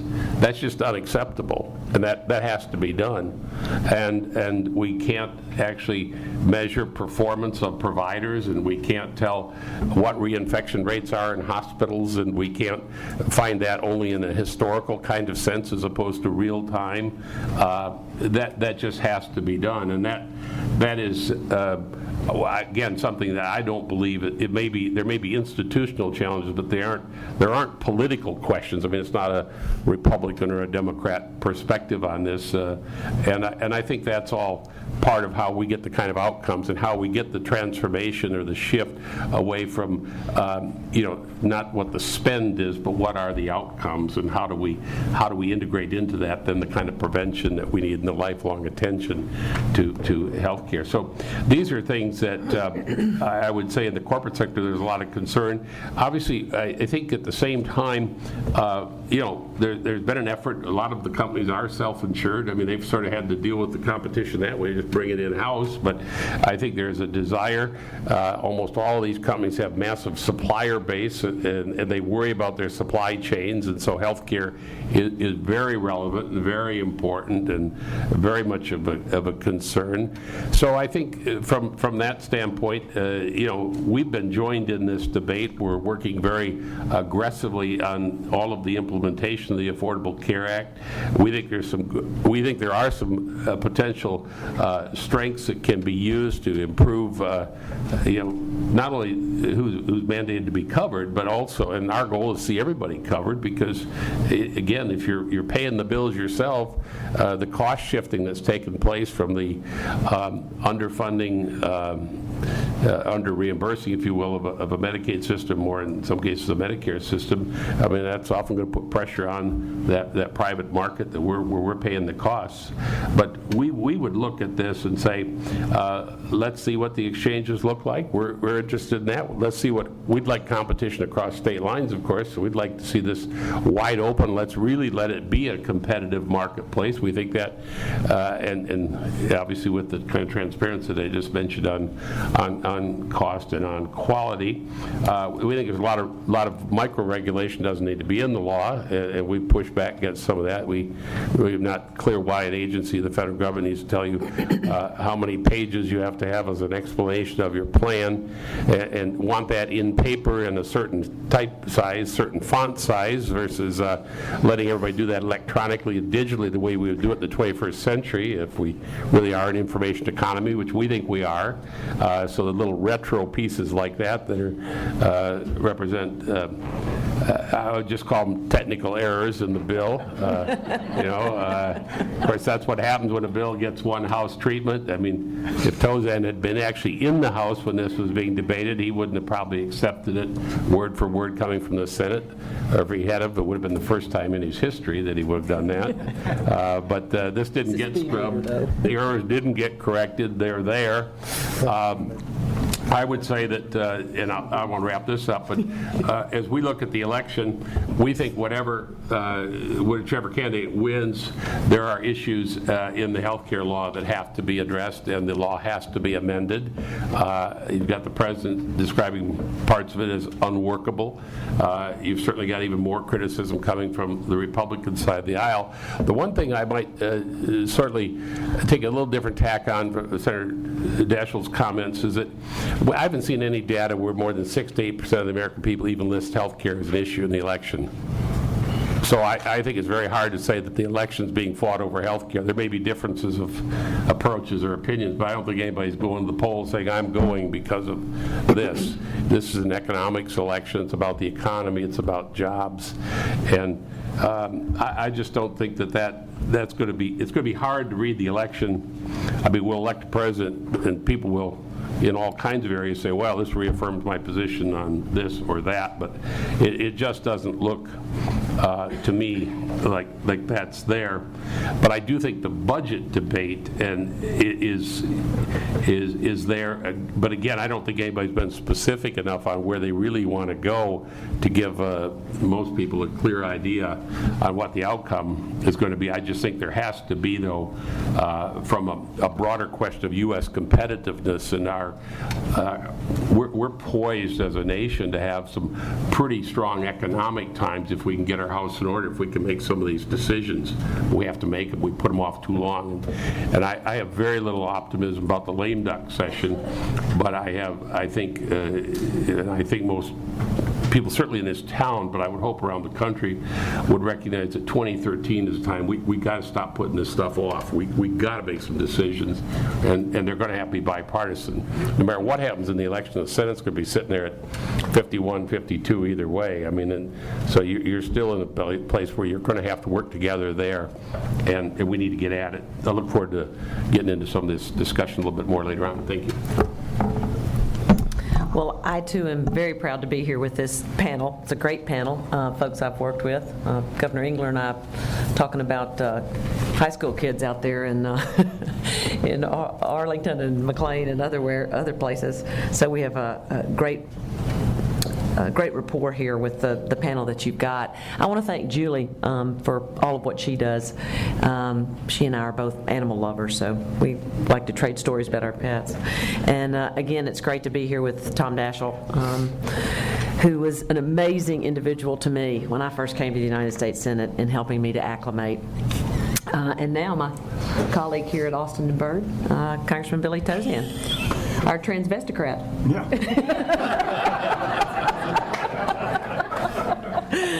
but a great friend to me, and He gets the last word. he always does. So much that I agree with the other two speakers so far. I think the most important thing we see in this election is that America and America's voters find themselves near crisis situation in a lot of different places. We've talked about the budget. The budget's critical because jobs and the economy, I think, are the number one issue on people's minds. I think going to the polls, that's what it's going to be. It's what it's going to be about.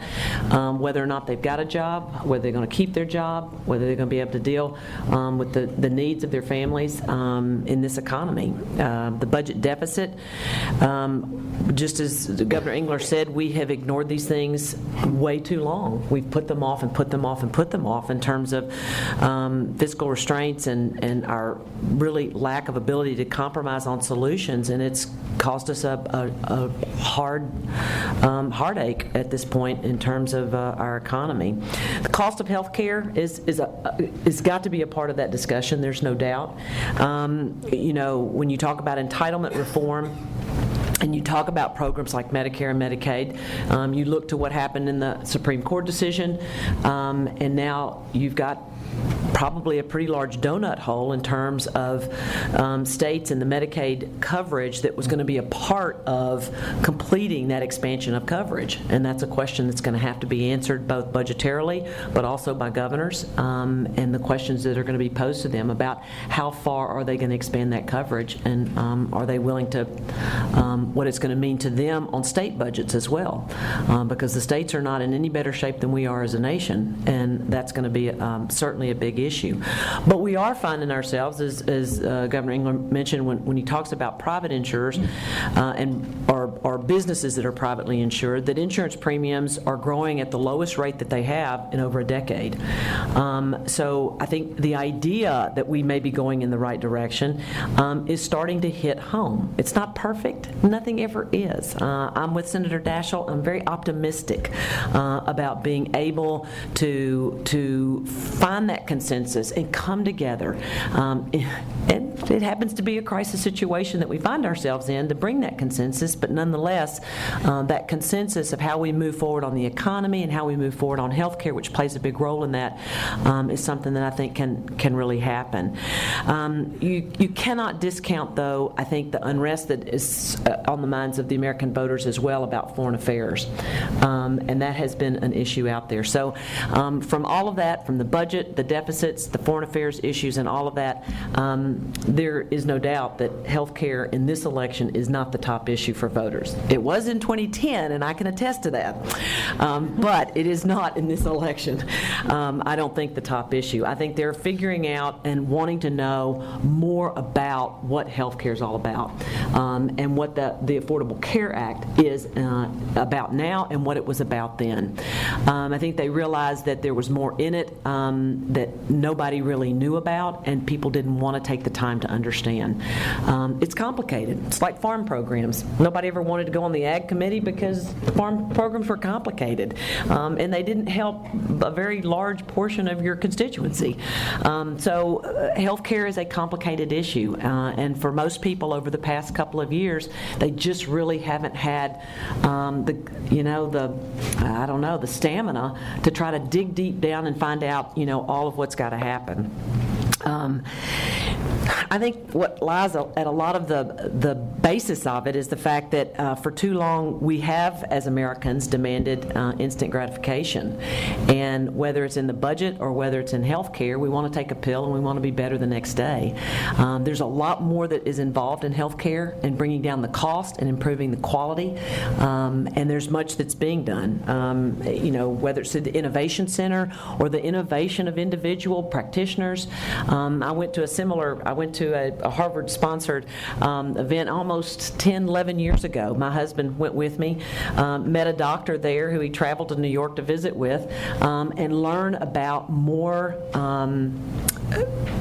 better use of that data that you spoke about. And the data is there. There's some data out there. We just can't seem to compile it. We can't bring it to the point where we can actually utilize it.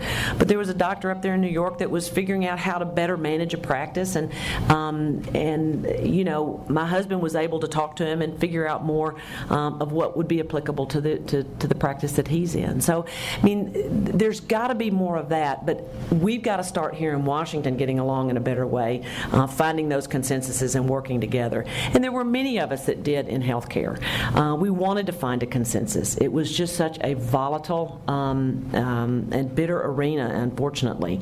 Olympia Snowe and I worked diligently together for 8 years on something that was a big component of the Affordable Care Act, which was the exchanges, working to find a delivery of health insurance that was very similar to what we had as members of Congress, and using those exchanges much like you have in the federal plans that's managed by the Office of Personnel Management, OPM. So there's some things in there that I think are working well, and things that we have found are not. It's not a perfect piece of legislation, nothing is.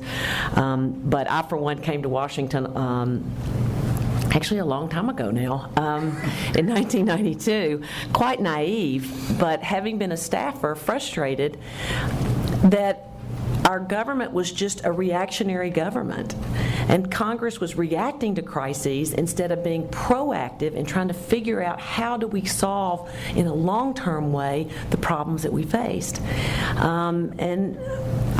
Hopefully I wasn't a part of the problem, but working towards being a part of the solution. And I think that that's a lot of what we're seeing now in terms of these crisis situations, is a move towards slowing ourselves down and realizing that we're not going to solve these problems overnight. They're going to have to be done over a period of time. And the Affordable Care Act is one of those that's over a 10-year period going to play a big role in that. It's on the right track, as I mentioned before, all the things that people are seeing now and enjoying. I've got several of my contemporaries whose kids are older than mine who are delighted to be able to keep their kids on their family health care plan until they're 26. You see good business models like the ESOPs and other areas that you mentioned somebody mentioned the UAW, but where they're seeing that engaging and vesting employees in the prospects of how they can lower those costs in healthcare and how that benefits the employee, their families, both in coverage as well as in cost and keeping businesses going. In short, the old system was broken. We can't go back to it. It's important for us to dig in and figure out the good parts of this bill, working in a consensus way to move those forward. The things that don't work or appear not to be able to work, and there's several that are there. Several of them that we said early on in the debate were not going to work, but that we can change and work together to make better. I think that's going to be important. I think the expansion of coverage is going to be a critical component of that, though, and we're going to have to figure out the best way to incentivize that. As the governor mentioned, you know, you've got private businesses out there that are doing an incredible job of insuring individuals. We've got to keep those costs lower. But we definitely have to change a mindset. We've got to work towards more preventive care instead of the emergency care and the crisis-oriented approach that we've had for so long in this country. And so I hope that we'll see that. We'll see that mindset change in this election. After this election, well, I know we're going to talk about the politics of it and maybe what is going to happen. I think the Senate is still up for grabs. I think the House is going to probably remain Republican, but with a much slighter majority. And I think that just looking from polls that we've got here, that the president has a really good shot at staying in the White House. And I think that with that, it's going to give him a great opportunity to really be a bigger player in this healthcare debate in terms of solving the problem and not just getting something done in the sense of legislation. So panels like these are a good example, I think, of bipartisan conversation, people that have worked together in the past and who really do want to see the consensus building that needs to happen, and more importantly, the steps that need to be taken to move this country forward. So I'm proud to be a part of it. Thanks. We'll look forward to the questions. Well, thank you very much. First of all, let me say that John Dingell, one of my greatest mentors and friends in the House in Michigan, the dean of the House, 52 years of service, I think, once debated a colleague on an issue in the House floor, and he said that, I have the highest regard for every member of this House, but I have a minimum of high regard for the gentleman from such and such. There are people in the political world here in Washington with whom I share that view. I have a minimum of high regard for some people in this town, but I have a highest personal regard for the three colleagues sitting at this desk. I've worked with them and enjoyed them, and still work with them and enjoy the collegial relationship we have. In fact, my colleague from Arkansas, Blanche Lincoln, and I helped form the Blue Dog Democrats together. We were one of the co-founders of the organization. In fact, she's the only Blue Dogger who actually delivered a litter. My claim to fame. Beautiful pair of twins. So we go back a long way. You got a litter too. Well, let me tell you that healthcare is very personal with me. Funny. 8.5 years ago, I was given less than 1% chance to live, to be alive today. I was diagnosed with cancer in the duodenum right against the pancreas, and required a Whipple surgery, Johns Hopkins, and a year of chemo and radiation at MD Anderson, where they gave me that awful diagnosis of less than 1% chance. I'm alive today because my doctor and my incredible wife and I were able to sit down in that little room at MD Anderson in Houston and make a critical decision. A bureaucrat didn't make it for me.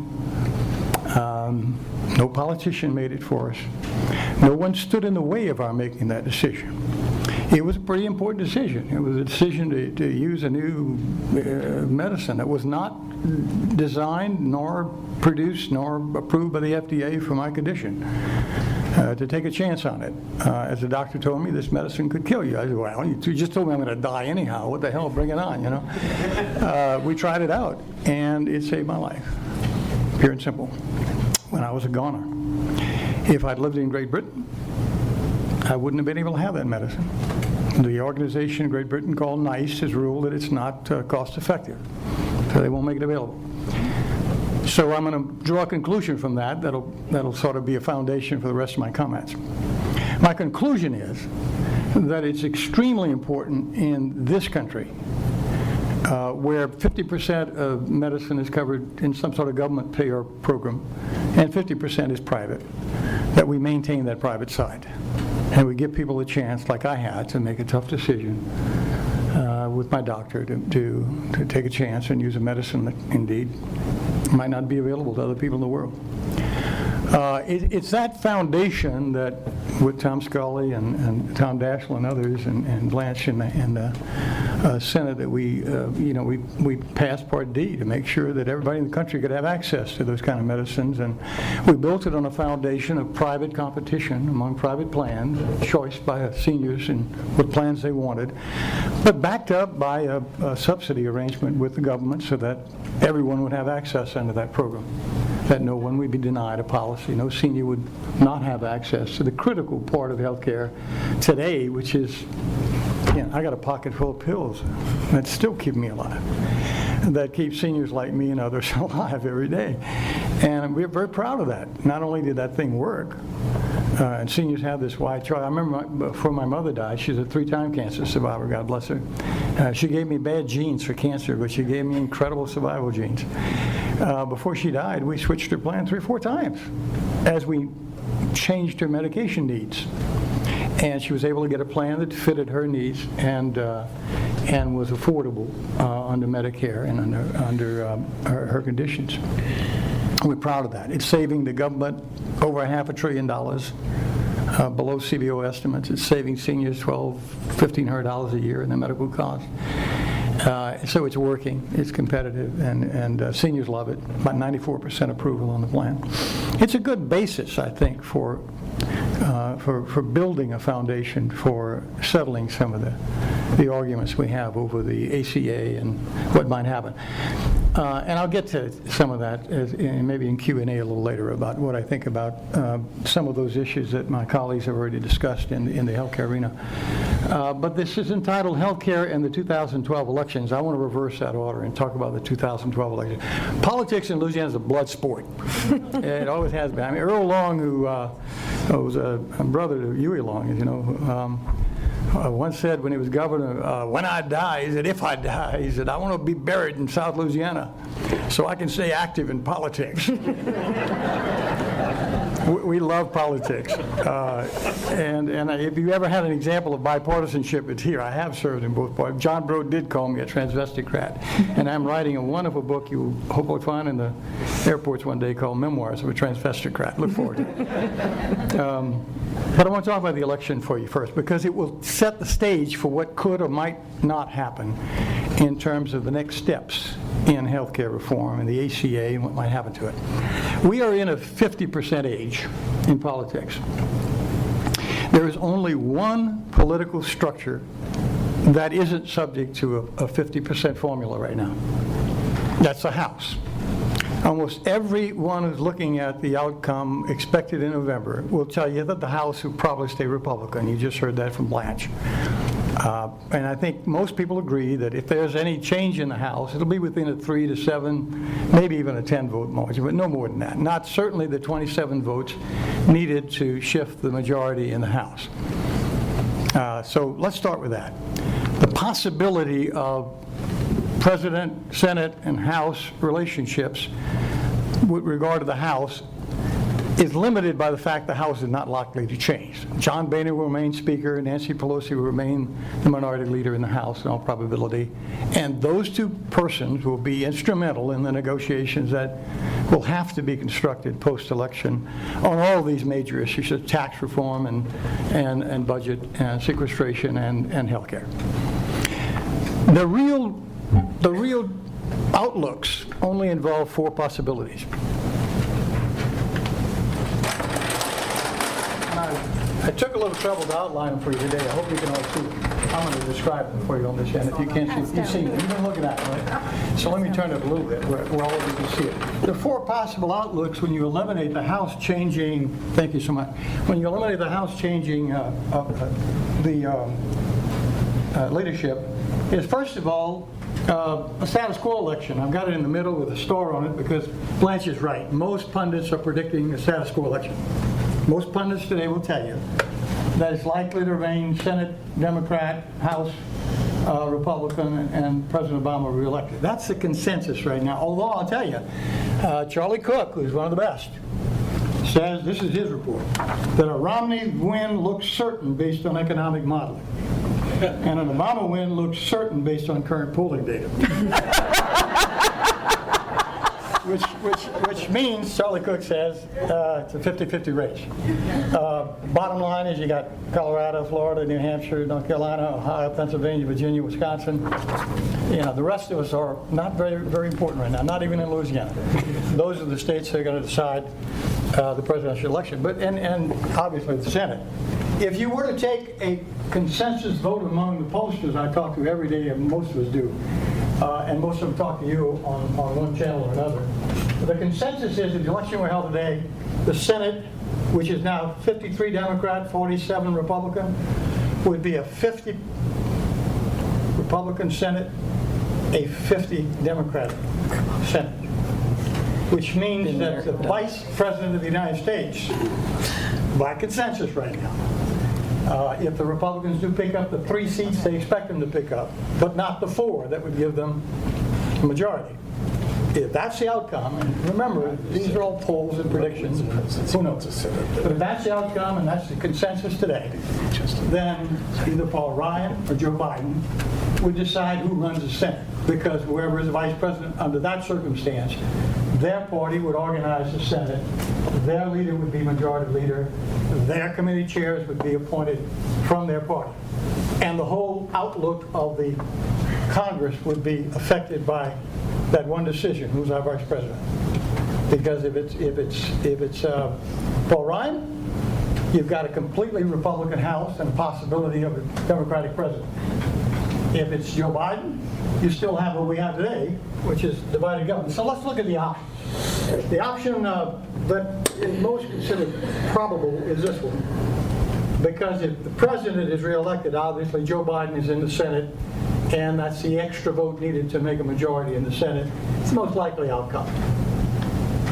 So the second possibility is a wave election. Now let me explain that to you. 2010 was a wave election. It was a wave election because it was driven by something in the electorate that changed dramatically. Most of our elections are decided by base politics. It was 50-50 in this country.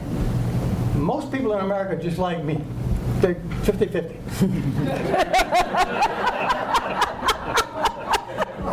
So I'm all American here. The situation, however, changed in 2010, as it changes once in a while because of some event, something that happens that drives some base away from one party and over to the other. You know what happened in 2010? Well, no. In a sense it was Medicare. Let me go back to what happened. If you look at the congressional election right prior to the last presidential election, seniors over 65 split their votes evenly. 50% for Democrats, 50% for Republicans. If you look at the McCain-Obama election, McCain actually got an 8% advantage among seniors over 65.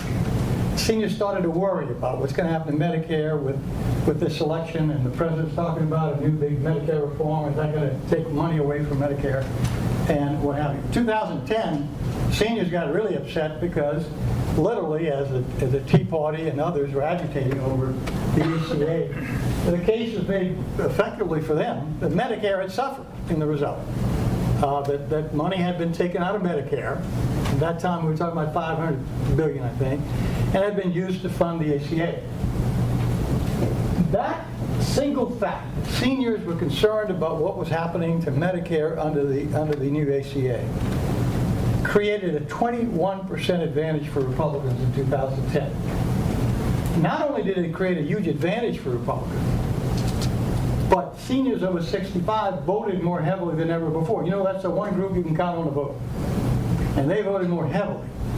They went from 19% of the electorate to 23%. You multiply that out, that's a real 5% differential. So you take the Tea Party out of the equation, that 5% is what elected the Republican House.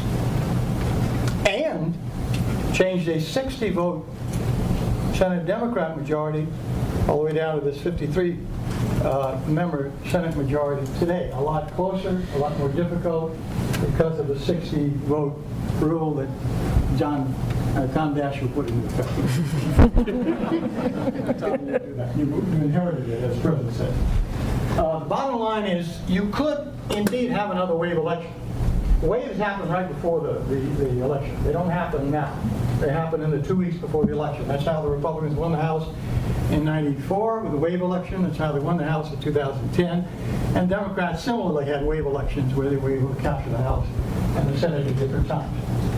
If a wave election develops, it'll develop in the last few weeks. And if it develops, it'll develop because of one of 4 different reasons. One, it possibly develops because of the debates. You could have a great winner in the debates. Not likely, but you could. Secondly, you could have a surprise, an October surprise. And people say, what kind of surprise? Well, that's what a surprise is all about. But let's use our imagination. You got a little country called Iran with a guy named Ahmadinejad who believes in building a nuclear bomb and wants to bomb Israel, and Israel's not going to let that happen. And they don't care what the president says. If they feel like he's getting too close, they're going to launch an attack. You know that. We all know that. That's a big surprise. How does that affect the election? Don't know. Could. We just kind of had a mini surprise in Libya with this attack, and now we're debating, was this a terrorist attack, was it not? That's going to have some ripple effect on security issues in the campaign. There could be another surprise. You could have an implosion in Spain or Greece economically. All the best laid plans of mice and men could fall apart. And as Robert Burns said that wonderful poem, you know, all hell breaks loose. And you've lost your home and everything else. That could happen in Greece, and that could happen in certainly in Spain. They're still shaky, still trying to work it out. They've got plans, they're instigating those plans. But boy, best laid plans don't always work. We know that around this town. Thirdly, the third effect is economic news in this country. Now, Blanche says, she thinks things are getting on the right track. Americans don't believe that yet. And I think Bill Clinton said it best, the Democratic Convention. It's not what's really happening out there, it's what Americans feel. That's why the Colorado study on economics predicts a Romney victory, because they're predicting it on the basis of economics in the given states. But that can change. If economics do improve dramatically between now and November, that certainly bodes well for the president. If we get bad economic news in a series that last month, the last few weeks, I could elect in a wave election Republicans under a scenario like this. It's so close, any one of these factors. And the last one again is seniors. I think the selection of Paul Ryan raises that possibility, because Paul Ryan effectively has begun at least making the case again to seniors to remind them of the problems they had in 2010 with the ACA. If they get excited about it again, they could again give Republicans a major advantage to offset some of the other major advantages the president has in many other categories of the electorate. So those are the four big, I think, questions that we have to look forward to that we don't know. There are two other possibilities. This one, I call them split one and split two. It's where, in effect,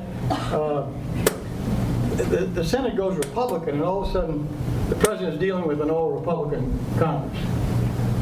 What does that imply? That implies a lot more gridlock and the possibility of more government by executive order. You saw the president use executive order on immigration. You saw him use executive order on the welfare bill we passed. He has said, if the Congress won't move, I'll move. He's threatened that he will use executive order.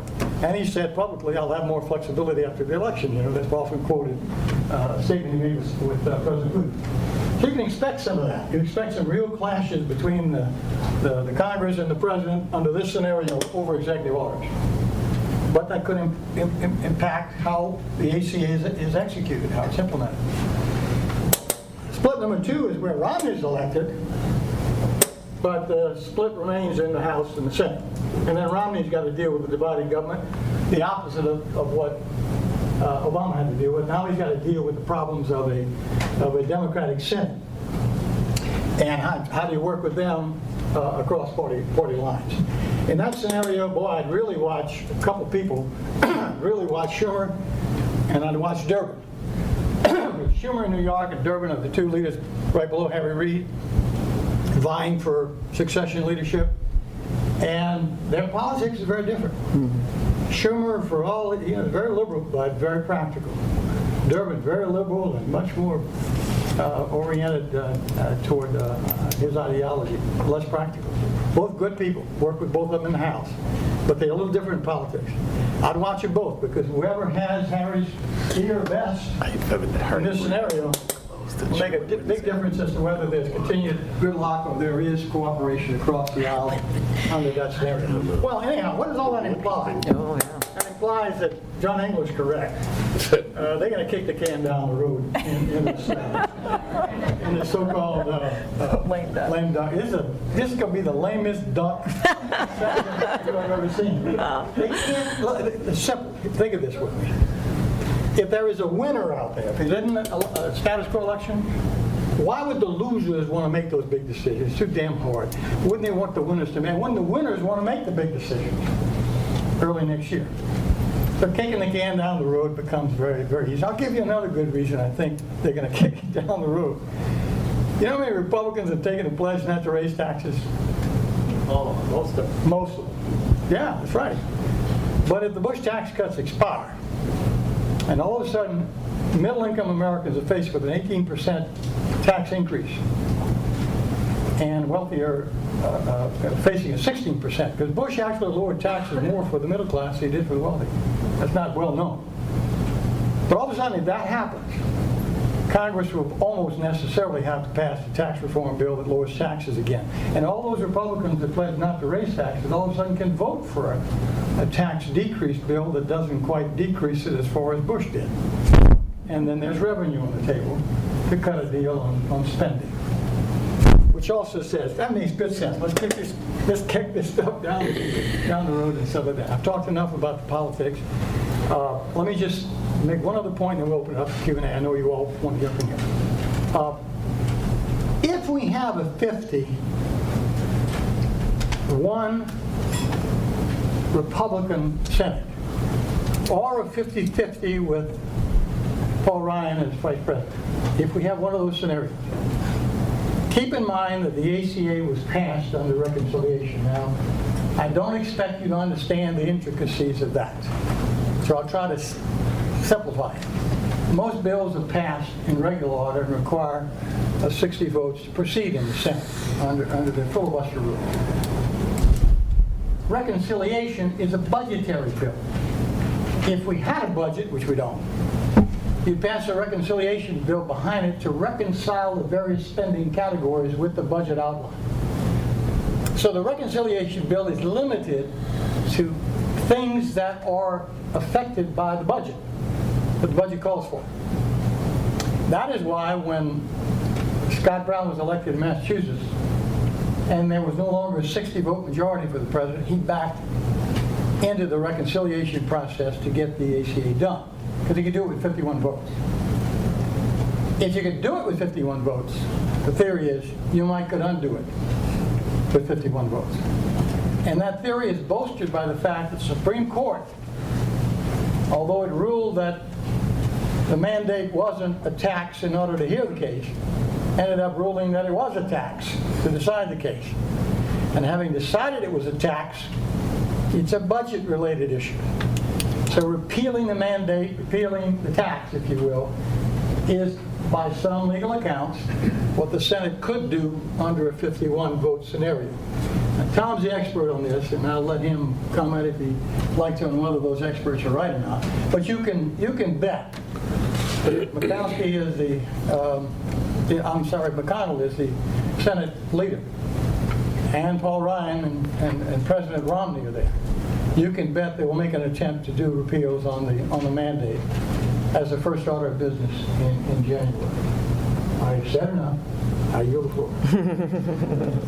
And since I get the floor back, I will make that the first question, but I would point out that they didn't do the entire bill by reconciliation. They actually, people forget this, the House actually passed the Senate bill, reluctantly, but in fact the House passed the Senate bill. They did what was equivalent to the conference report by reconciliation. So everybody likes to talk about how, oh, well, they can repeal the whole bill by reconciliation since that's how they passed it, but they can actually only repeal half the bill by reconciliation. No, that's not right. I don't think that's right. Maybe Tom can tell me. But the final bill, the final conference report is the bill, and it was done. No, there were two signing ceremonies. Actually, Julie is right, Billy. In what respect? Explain that to us. Well, because the bill was passed in two segments, and you have one segment that had nothing to do really with the ACA that was signed and passed by a majority, but reconciliation dealt largely with the differences between the House and Senate passed versions. Yes. That's all it did. I got that, but was the tax, how that it's a tax, was it part of the reconciliation or the separate bill? The revenue was part of the bill. Of reconciliation, No, part of the regular bill. Part of the regular bill, right. Part of the Senate bill. Well, you can see why we're going to have a legal dispute over this, yeah. The mandate was in the... You can do the reconciliation, turn the spigot off on all the Medicaid expansions, Right. all the exchanges, All the entitlement. all the spending you can stop in reconciliation.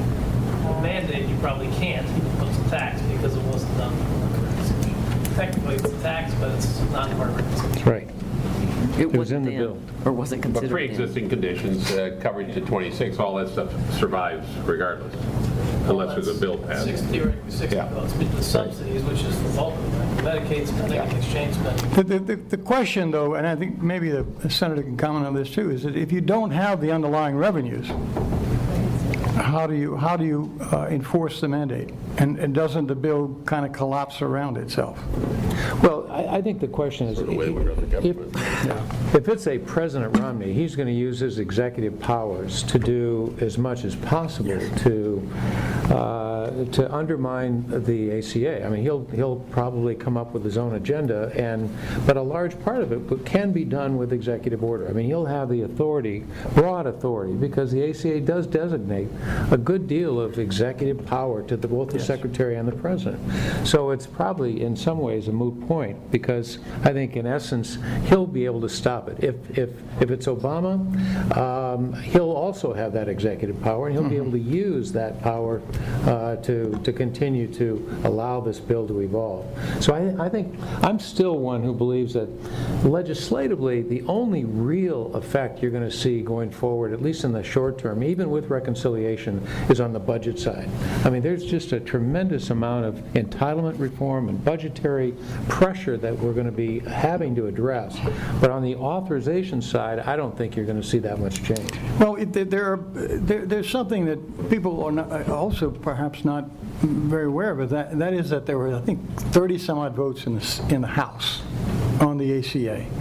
And they have made at least, I think, 5 changes already that have been passed and signed into law.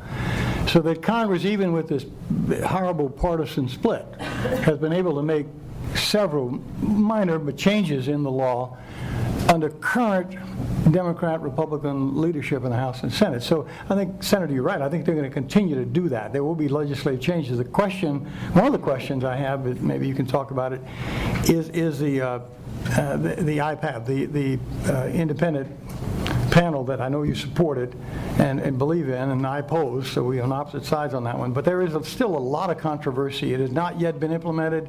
A lot of controversy around it. What's the future of it? Well, I support it just because I believe, well, the IPAD, the Independent Payment Advisory Board, is this independent board that begins to establish a mechanism for making the tough decisions in health. I would say healthcare decisions, policy-wise, are the most politicized issues of any sector that I can think of. I mean, they're politicized for a lot of reasons, not just Republican-Democrat politicization, but you know, every savings is a loss to some sector holder and stakeholder. And so device manufacturers, hospitals, doctors, they all have their lobbying groups, and they do an extraordinary job of presenting their case. But at the end of the day, all of that pressure is brought to bear on Congress, and very little ever gets done. There's my Exhibit A is the sustainable growth rate. It's been an absolute disaster. Why? Because the sustainable growth rate is a totally politicized decision-making process today, and nobody can look at it objectively. I'd also ask, you know, if you left to the Congress the responsibility to raise and lower interest rates every year, to deal with the monetary policy, can you imagine what kind of a monetary policy we'd have? But we actually saw back at the turn of the last century that Congress didn't have the political will or the capacity to deal with monetary policy in a regular way. I would argue the same could be said for health policy. We just don't have the same capacity to make objective managerial decisions on a regular basis. And so it ends up politicized. We end up in this mired situation where nothing gets done. Having said that, because the IPAB is so politicized, nothing will get done on IPAB. Sort of like Doc Fix and AMT. Exactly. Yeah. Well, do you want to say something first? Just a comment. The other side of the equation is that IPAB really takes away a lot of the jurisdiction, in effect, of the chairman of committees in the House and Senate. You hear a lot of grumbling among chairmen that this will take away their power to make health care decisions in both Medicare and Medicaid. As a result, it has some real controversial aspects within the two bodies, and the question is, will it survive politically because of that? Secondly, there's great concern. MedPAC currently is the organization that makes recommendations to Congress on issues dealing with Medicaid, Medicare. And those recommendations would certainly be handed over to IPAB. The difference is they're all recommendations. They're not mandates. IPAB would have the authority, if Congress didn't act within a certain amount of time, to implement its recommendations. Therefore, the mandate changes in the program. And the concern among policymakers, on the other hand, is because Medicare and Medicaid are so incredibly important to constituents in their district that they're deeply concerned that if those decisions are handed over to someone other than their own congressman, that they lose somewhat control over those decisions. That is in essence the real controversial nature of the iPad. Well, I would just say that's a good thing, but I would also say that the legislation itself constrains IPAB dramatically in terms of what they can do. They can affect quality. They can affect overall benefit structure. I mean, they're so constrained that in a sense they've I think taken away a lot of the authority that IPAB would do. And then also, of course, it gives the Congress the right to override IPAB. So Congress, if it disagrees, can override. So it's, anyway, I agree with Billy on the likelihood that IPAB is going to get fully funded and fully appointed, at least in the short term, is not very high. Yeah. Governor England? Yeah, I think this conversation is part of the argument as to why, as we think about where we go in the future, you'd argue that we create a system, or at least create an option in the system where there could be more decision making by the recipient of the care, and that's going to involve. I mean, there's the budget, as I said earlier, I don't think you can separate out completely. They're separate decisions, but they're so interrelated. You're going to have to do something on age eligibility. You're going to see that go up. I don't think there's any question about that. I also think you're going to see means testing, and that's going to be pretty significant. That won't by itself solve the long-term financial problems, but I think there's going to be more of that. I mean, you're probably not going to have an eligibility on a Medicare program for a Warren Buffett or Billy Tozen. I mean, you're going to start to draw that down a little bit.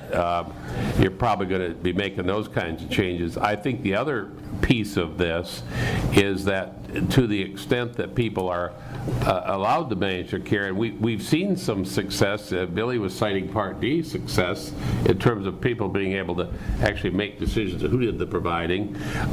I think that more flexible, more competitive kinds of arrangements that can evolve really add to our knowledge about how the system could be driven toward away from just simply sort of measuring the volume and measuring the outcomes. And that to me is where we have to go, and I think that people will get there faster and accept it more readily if they make the call rather than they feel somebody in an agency, whether that's in the state capital or the nation's capital, make the call for them. So I see that as part of this, and it's just hard to get there.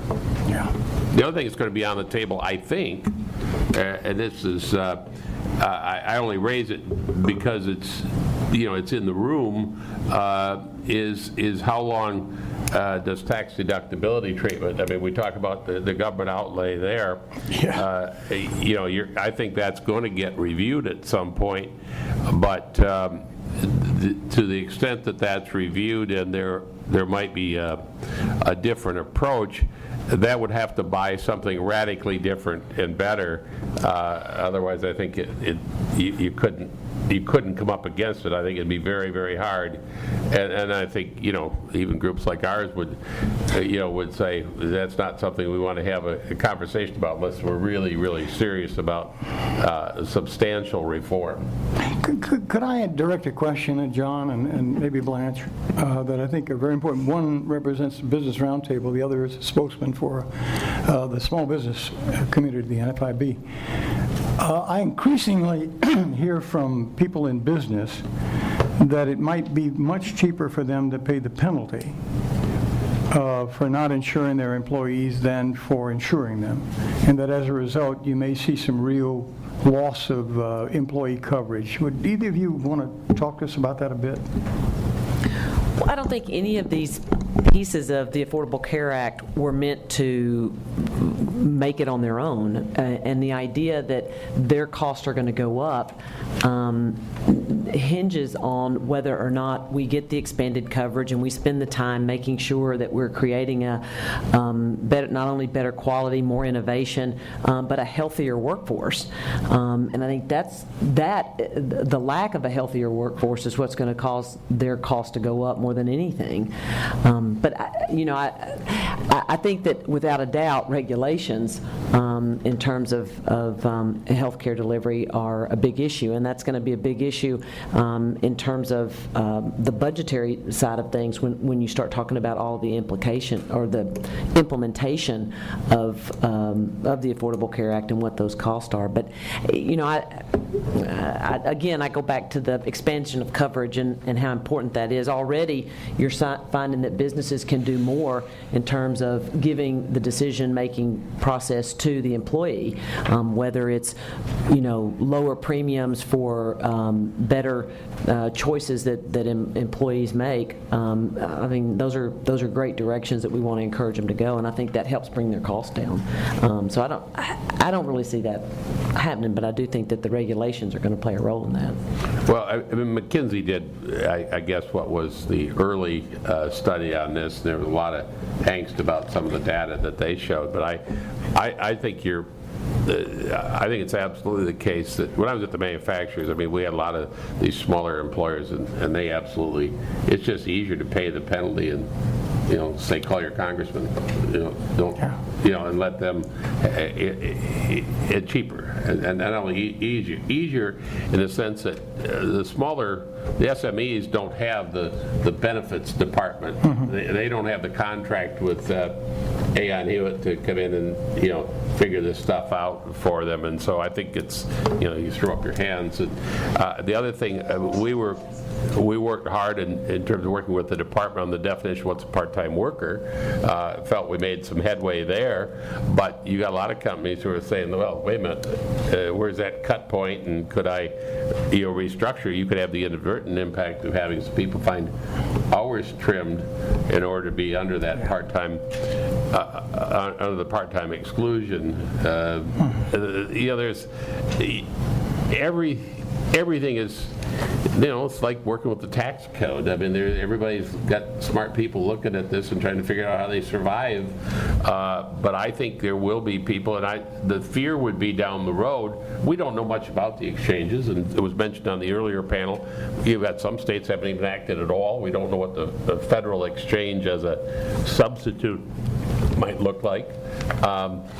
I think there's really a need, if I'm trying to think about this far back in Michigan, if I were still the governor, you'd really be looking at how would you create some kind of a very flexible, transparent system where your Medicaid population and your exchange population, you could at least kind of run off the same platform and make a number of choices that would be a little different, I think. But I'm not there and I'm not doing that. I'm not sure how the Medicaid, though, is unsustainable, and I think even the idea, the question was raised again on the earlier panel, well, will they fully fund it for those early years?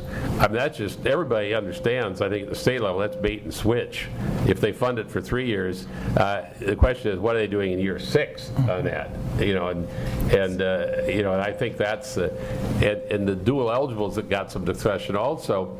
I mean, for a long time, we had the position, and I don't know how this has changed, I've been gone quite a while, but I said, look, either you run it or let us run it, but we're really tired of trying to do this together because it doesn't work very well. I mean, we find you try to make the policy and us getting the bill, and we really don't like that. That's a state perspective on dual Well, some of us wanted federal exchanges. I'm sorry? I said some of us wanted a federal exchange because... Well, you're going to get one. Well, no, I don't mean the state. I mean, some of us wanted a federal exchange in the legislation as opposed to state exchanges, because the proof is that for federal employees and the 8 million federal employees that are out there, a federal exchange works very well at giving you good quality care, what you need for your family or as a single person, and you get it at the best possible price because of the competition. I mean, the subsidies that the federal employee chooses. Exactly. Which we thought was a good model for Medicare. Well, I don't have a problem with making sure that, that they have more choice. Okay, we got to stop, I think. Well, I would just say to Billy's question, if you look at Massachusetts, employer-based insurance has actually gone up since they passed That's right. Their bill. So, I mean, the only real anecdotal or real evidence we've got of what will happen, it happens in a state where we've seen employer-based insurance go up, coverage go up. So. Okay, I think we have time for one audience question. One audience question. Sorry, these guys are you going to be the audience question? Okay. Have the microphone, Tom. At least use it. No, seriously, is there somebody who cannot leave here without asking a question? No, I will. Yes, use the microphone. Here's the mic. And I love Massachusetts. Great. Massachusetts, the 1 penny in their plan. I try. 100% funded by the Medicaid scheme. It's not a penny of Massachusetts money. It's not a penny of Massachusetts money in the Massachusetts plan, so it was very easy to do universal coverage. Yeah. But I have no problem, as I've said for many years, with the structure of President Obama's plan. There's a lot of the structure of President Bush 1's plan. The problem, which I think we discussed last night a little, which I think is going to blow people's minds, is adding 20 million new people to Medicaid on January 1st, 2014, and 17 million go through the exchanges. That's $200 million a year. So when you really get into this, I'm just curious of your response. Next summer, we're going to have a budget deal, and Republicans are not going to want to raise taxes, even if it is taxes go up and come back down. The other big moving piece is I don't think people understand the magnitude of the level of people coming to the system, which conceptually is correct. But this is 37 million new people coming on day one. $200 million of spending, that's a lot. It seems to be the obvious compromise next summer, which is where I'm looking, just asking for the middle. We discussed this last night. Republicans agree to raise revenue, which is probably not going to happen, in exchange for the ACA implementation being slowed down and phased in, which is the way most bills like this are done. When we expanded Medicaid, under 4 or 5 years, when you expanded others. This is a massive 1 year, flip the switch, 37 million new people in the system. It's incredibly expensive, and you got a $1.1 trillion budget deficit. It's pretty wild. When you get around next summer, the 2 little pieces that are out there that are politically viable, which another president not going to talk about, but elected President Obama and the Republican at least House, raising revenues can be tough. Probably going to happen. But when these guys really look at the numbers, and now it's Republicans are 100% repeal and Democrats are 100% don't touch it, the middle ground is obviously slow this thing down and phase it in slowly. No one's talking about that. I'm just shocked. Well, I think the only, as I mentioned last night, I think there would be a lot of interest in taking as pragmatic an approach to implementation as possible. And the only problem is that if you reopen the bill, you'd never get agreement among everybody in both the House and Senate that will only deal with the schedule for implementation. I mean, you're going to have people that are going to want to deal with the benefits package. You're going to have to deal with people with the exchanges, and the whole thing then becomes subject to yet another debate. And I don't think the Democrats, at least, would be very supportive of that. What they would be supportive of is giving the president greater flexibility, even than he has today, to slow it down or to be more pragmatic in terms of implementation. I already said, and I think it's fact that it's rare that a president and a secretary has the latitude and the flexibility that the ACA provides in this case. I mean, it's amazing, far more than we ever usually provide a president and a secretary. So they've got a lot already, but to get to your goal, giving them even more might be possible, but it would really have to be limited to that and that alone. Well, I think we are officially out of time, but we clearly have the makings of a grand bargain here. So I will let Senator Dash. One more. Can I make one comment before, just to give you a dimension of what Tom pointed out to you? The state of Louisiana turned down the expansion. Governor General said, thanks, but no thanks, we can't afford it. The reason is, when they did the calculation, the Medicaid expansion in Louisiana would cover 49% of the state's population. Half of the people would have a Medicaid card. And after 3 or 4 years, they would have to pick up the cost in Louisiana for that expansion. And governors are facing that tough. 10%. Exactly. Oh yeah, a big part of it. So governors are facing a very tough choice, because they do, obviously, they would like to take advantage of the federal support for expansion, because they do know they have people living under very bad circumstances without insurance. On the other hand, what does this commit the state to in the long run? And that's a big dilemma. And that's the sort of thing we ought to be working on. Subsidy on the exchange, and that's even more than 47. Yeah, I thought it was higher. But you could also state by The other thing, state. going to have the income limits have to come down too. I mean, those were a mistake. They're too high, and they can't afford that.